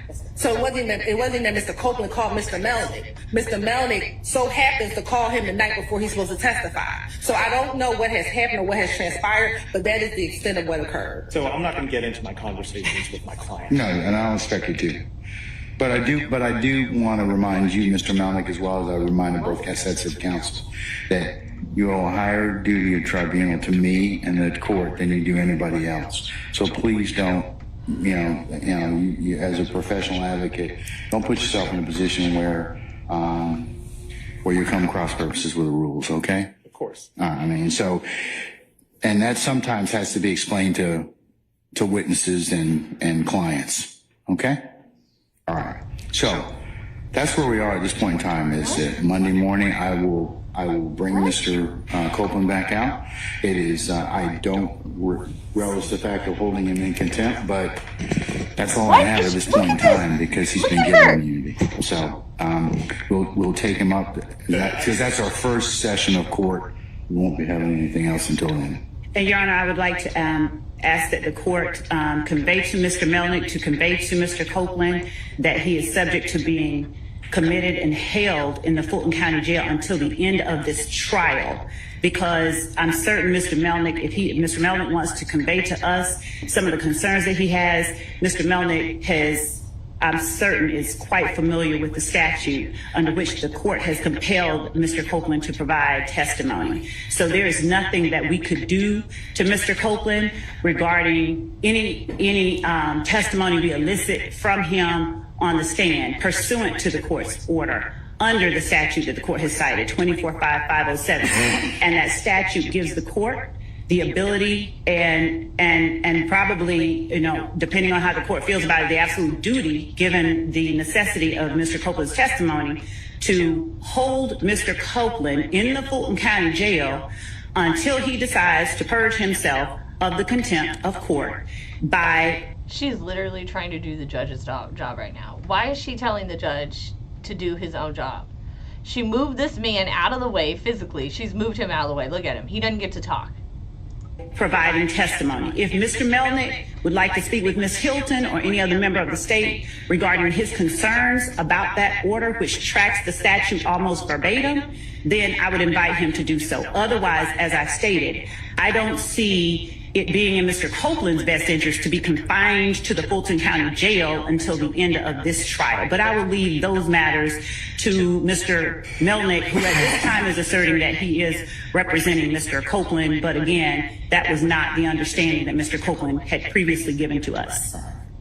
Okay, so Mr. Melnick, if you do in fact talk with Mr. Copeland, like I said, I'll bring him back on Monday, and we'll see where we are at that point in time. Okay. And he has the ability to purge himself by just providing testimony consistent with what he knows or what his knowledge of is in this case. Okay. Judge, I have some personal matters that I need to convey to Chambers, but I'll do that off the record. Okay, I'm going to recess in just a little bit, and but can you be back for Monday morning? That's just it. I can't. Is this something I can take up off the record? Well, I kind of have to call him on Monday. I do. I mean, there's no choice. I have no choice because that is the next session of court. Judge, I have non-refundable tickets out of town on Monday. I can't be here. I cannot be here. And there is nothing I've had this on file with Fulton County since December 15th of last year. And again, had the state contacted me before today, look at Hilton. I would have made them aware of this. Well, there's one of those times a lawyer that you're going to probably have to kind of figure out a solution, sir. I mean, I don't want to put you in this tricky position. I can't be here, Judge. I absolutely cannot be here. Yeah, like I'm not. Well, you have a choice. You can be here if you want, but you'll have to figure out some other things to do with your tickets. I mean, here's the thing: if you're asserting, if the state was relying upon the fact that you were not his counsel, and now you are, you have put us in a situation where now, you put yourself between a rock and a hard place. I mean, He's coming back on Monday. I'll have somebody else make my Then that can be done, and sir, I would advise you to do that. But remember, Mr. Copeland, has to have some concurrence. So maybe before he leaves and goes actually to the Fulton County Jail, you may need to have a conversation with him about that, so we're clear, and I'm clear as to whether or not you're coming back on Monday or somebody else is. And I need to know who that lawyer is. Do you want to have a conversation with him before? All right, okay. I'm going to allow you to do that, and then I'll remain and be available for a further discussion. So let me go ahead and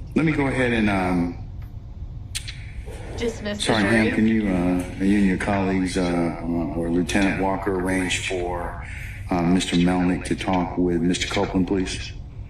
All right, and I'm going to go ahead and at this point in time summon our jurors, please. All right. My God, you're just letting the jurors go? I mean, come on, dude. Come on. Ladies and gentlemen, Monday being a regular work day, what I'm going to have you do is report for 8:30 for a 9 o'clock anticipated start time. And we'll see where the day leads us on Monday, okay? All right. And administer inquiry with me, ladies and gentlemen. I ain't come back at 8:30 ever again, buddy. Okay. All right.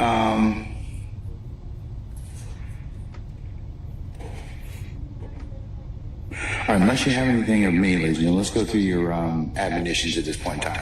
Remember, leave your...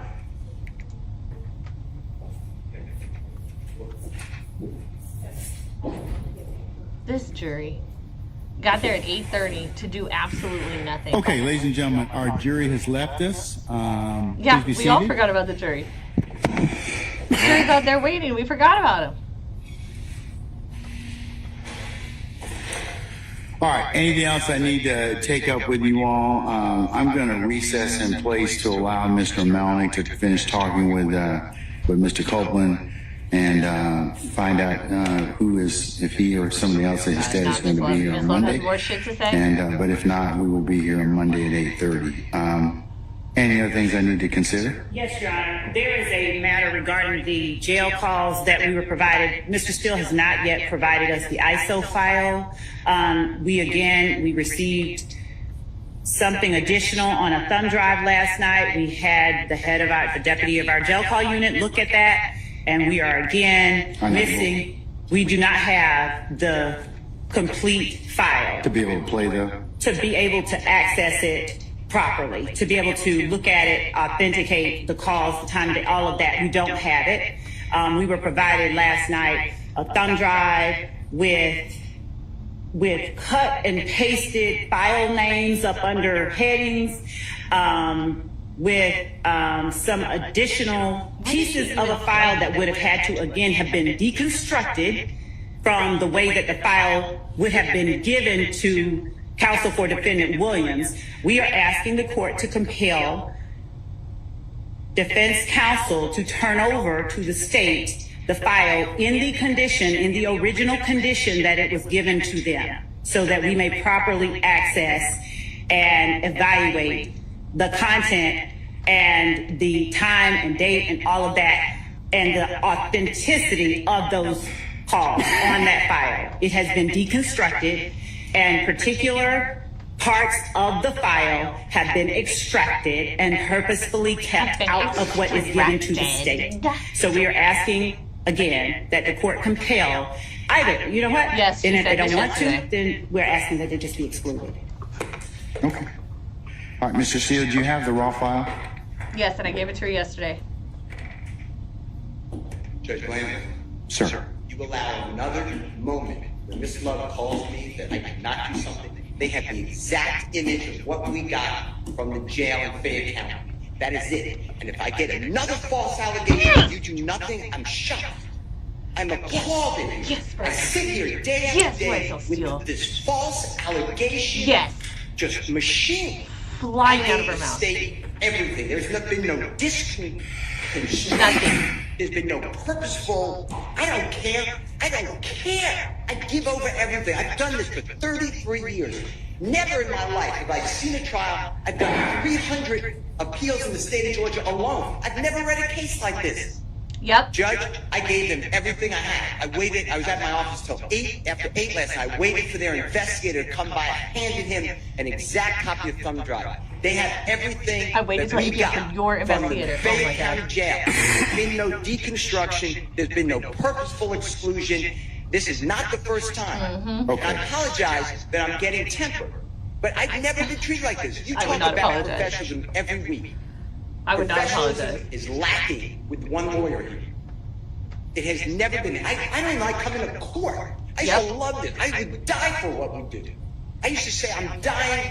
I would die. I couldn't choose a better profession. If I had litigated with Miss Love, I would. Your Honor, could we strike the hominem no, attack? Absolutely not. Okay, No. everybody, calm down. Everybody, both of you, please be seated. Judge, I'm not. Both of you, please be seated. You have to do something. You have threatened me with contempt. Yep. You have threatened me with jail. Yes. Yes. If you go back in time, we can just start in voir dire. Juror after juror, you did individual voir dire, painful. Miss Love would come in and say that juror was crying. It was not true. You would say, that's not my recollection after I said it. You did nothing. We started the case. Mr. Steele. I asked you, please. He's going back Mr. before he Steele. died. How would you feel if you were being treated Mr. like Steele. Yeah, exactly. I'd like Judge. to finish. Mr. Steele. No. I gave them everything on that drive, and it's continual abuse of a prosecutor of another member of the bar. I don't talk with Miss Love. And that's fine. I like that. But Judge, I'm not going to stand here anymore. I don't care. You can take my bar card. Mr. Steele, listen. It is wrong. Steele is correct. And having to practice in this kind This of... is an innocent man. You talk about Miss Love said there's a man in the Fulton County Jail who shouldn't be there, Mr. Copeland. Mr. Williams shouldn't be in custody. But he's been charged and we come here for a fair trial. It's been everything but that, according to Miss Love has tried to demonize me. At times, Mr. Adams. At times, Mr. Shaw. All because she wants to win a case. And now she speaks over people. It's not right. I gave them everything. And by the way, and what I want to tell you, by the way, it's not even the law. If they call that gentleman on direct, I don't have to give them anything before trial. Right. I do it because they don't have to turn it over. You said, listen, we got a big case. It's going to take a long time. Give them things. I gave this, by the way, to the state October of 2023. October 2023, that was uploaded. Give it to the state. I hear about it now, and I wait there and I give them the exact duplicate of what we have. And what did I tell you? I said Steele has reached his point. Shard and Steele have reached their point. They've reached their boiling point, and this is it. Steele is done. He is done with this shit. The injustice stops now. Now there's a false allegation of misconduct. And what I'm telling the court is what I said again. I do not appreciate it. And you have told it in front of the jury that I'm unprofessional. You were wrong. You based that on Miss Love's false representation. Your Honor, again, the ad hominem attacks, Your Honor. I object, and you should stop talking when I object. Try to silence me. Your I will not be silenced. But Mr. Steele, here's the thing. Okay, I think that Mr. Steele, please be quiet at this point in time. You made your point. You made your point at this point in time. Both of you, please be seated. Just sit the fuck down as well. Both, please be seated, sir. Sir, please be seated. Whatever you do is fine, but I care about Jeffrey Wood. It's a pet scene. Sir, it's obvious. I would expect no less because you're his advocate, you're his champion. But could you all please sit down so I can kind of figure out a solution for this? A solution? First, let me just kind of address the obvious. Admonish Miss Steele. I know that tempers have been heated in this particular trial, and they continue to do so. And I know that all of you are being zealous advocates and representing your clients to the best of your ability with zeal and rigor. However, I agree that there should not be ad hominem attacks on anybody or any counsel, and that you all should think and reflect about what you say about your brothers and sisters of the bar. She attacked we first. we have a large contingent of folks that watch this trial, and I mean, and so not only for the purposes of this, but it sends not the message I think you want it to send. All right, so I'm going to leave you all to your wise discretion in order to do that, but I'll take up whatever I need to take up as I see fit. But I know that you all, this has been a long trial. It's very demanding, exacting, and grating on, and tiring on all of you. So I ask you to just take a couple deep breaths and step back and see, and kind of look at and just remember that you do represent of who you represent and what you're here for. He represents the Constitution, Judge. In terms of the tape or the phone calls from Fayette County, it's the court's suggestion that, and if you want my assistance, I can always, with a proper subpoena, have the raw, whatever it is that whatever you're seeking to get, I can get that, and you can compare that against what you have. Because maybe that's what I mean. And Mr. Steele, I don't doubt. And I know that you would never delete or otherwise try and alter evidence, and I assume that that's what you got, and I'm gonna take that at face value. I'm in no way saying that. Ms. Love is in her argument is saying that she is, when it's stripped down, less all the sound and fury.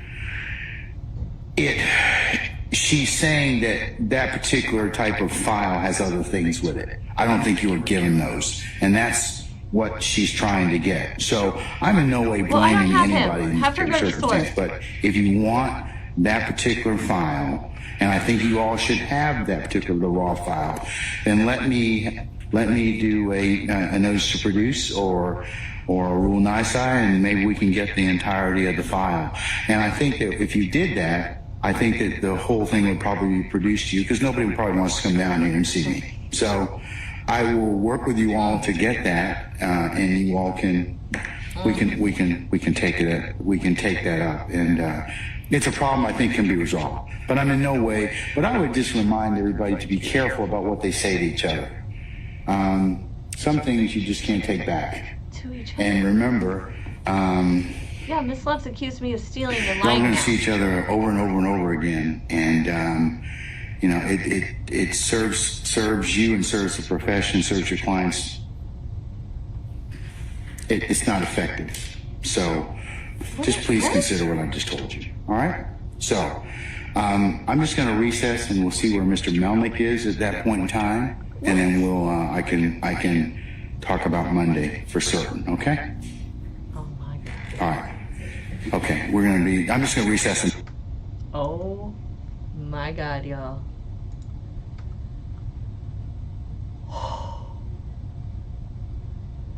That was intense. That was so much. Oh my God. Y'all. Oh my God. I gotta say though, I'm happy for Brian Steele that he made it 33 years in his career before he felt like this. Like, he never got disillusioned or, totally screwed by prosecutors before. To make it 33 years, like, I got disillusioned a decade ago. I mean, wow. She shoved the guy. First, she accuses this man of malpractice and ineffective counsel. Then she shoves him out of the way when he's trying to defend himself, right? Then Steele brings it up and says, hey, now she's accusing me of lying, and this isn't the first time. And she keeps doing these, and it is just Miss Love. It is just Miss Love. God. Poor Brian Steele. Poor dude. Oh my God. I mean, and they're not getting a fair trial. The judge will not rule against Miss Love. I don't know why he won't shut her up or sit her down.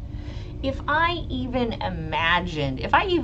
thought about behaving the way she behaves in that courtroom, I would be held in contempt. No problem. Done. You're in contempt, Lauren. I guess it's all just because she's a judge. She's been a judge. I mean, it is just wild. What we just saw is wild. And y'all, Steele is an excellent lawyer. He has handled over 400 appeals. He's had 40 reversals in his appeals career. He is someone who clearly loves his job. And now he hates it. He doesn't even want to come to court, right? You know, and that is because of this, it's workplace bullying, or whatever you want to call it. Like, it's workplace abuse. And the judge is allowing her to abuse him. And I'm not gonna lie, I've been in courtrooms where a judge has allowed another attorney to abuse me, and I don't like it. You know, it's not okay. It is not okay. It's, that was just hard to watch, man. That was hard to watch.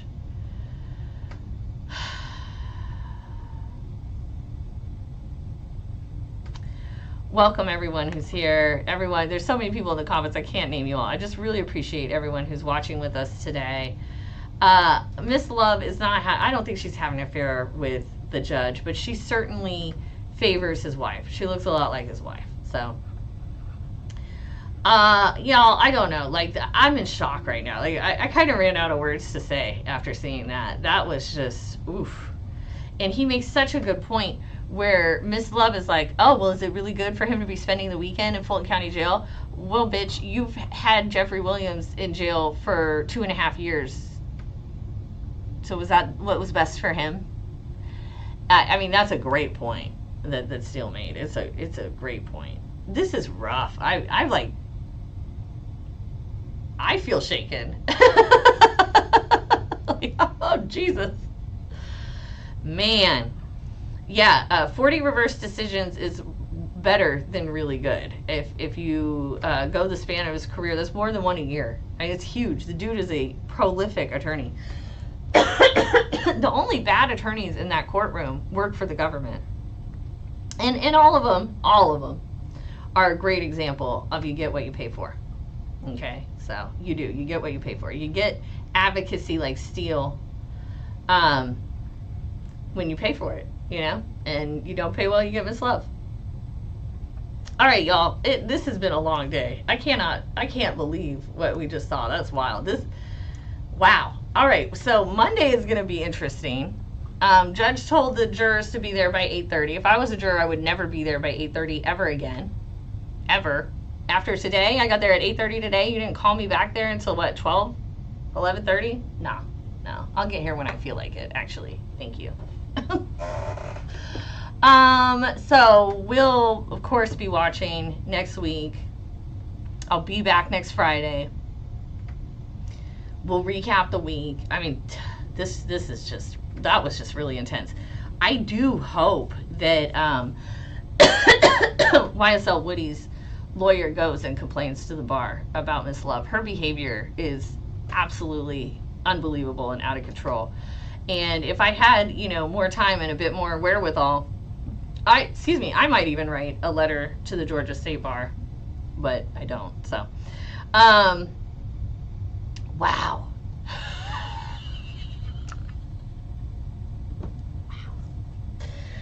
All right, guys. Well, I'm very excited for next week. Alexis, I am also excited about when I'm excited for next week. I'm excited to see what happens. I'll be out there in Atlanta August 13th and 14th. For those of you that can make it, I sure hope you do. I would love to meet you. We'll have a meet and greet in the evening, and I'll be over at the courthouse starting in the afternoon on the 13th and then again on the 14th. So I really do hope that I can see you when I head to Atlanta. And I appreciate you all so much for being here. Thank you for my subscribers. Thank you for my members. Oh, my members, go check the community tab because the fabulous graphic should be released by now. So you should have that awesome graphic in the community tab. So thank you to my members. Thank you to everyone who likes and subscribes. Thank you for coming today. I will see you again next week. I appreciate it. I appreciate y'all. I'm gonna need to go take a walk or something and calm down from that. That was so intense, y'all. So, woo. All right, y'all. Thank you so much for being here. Thank you to my members. Make sure you hit like and subscribe. Tell your friends about me. Whatever. And I hope I see you all next week. Have a good one. We'll talk to you soon.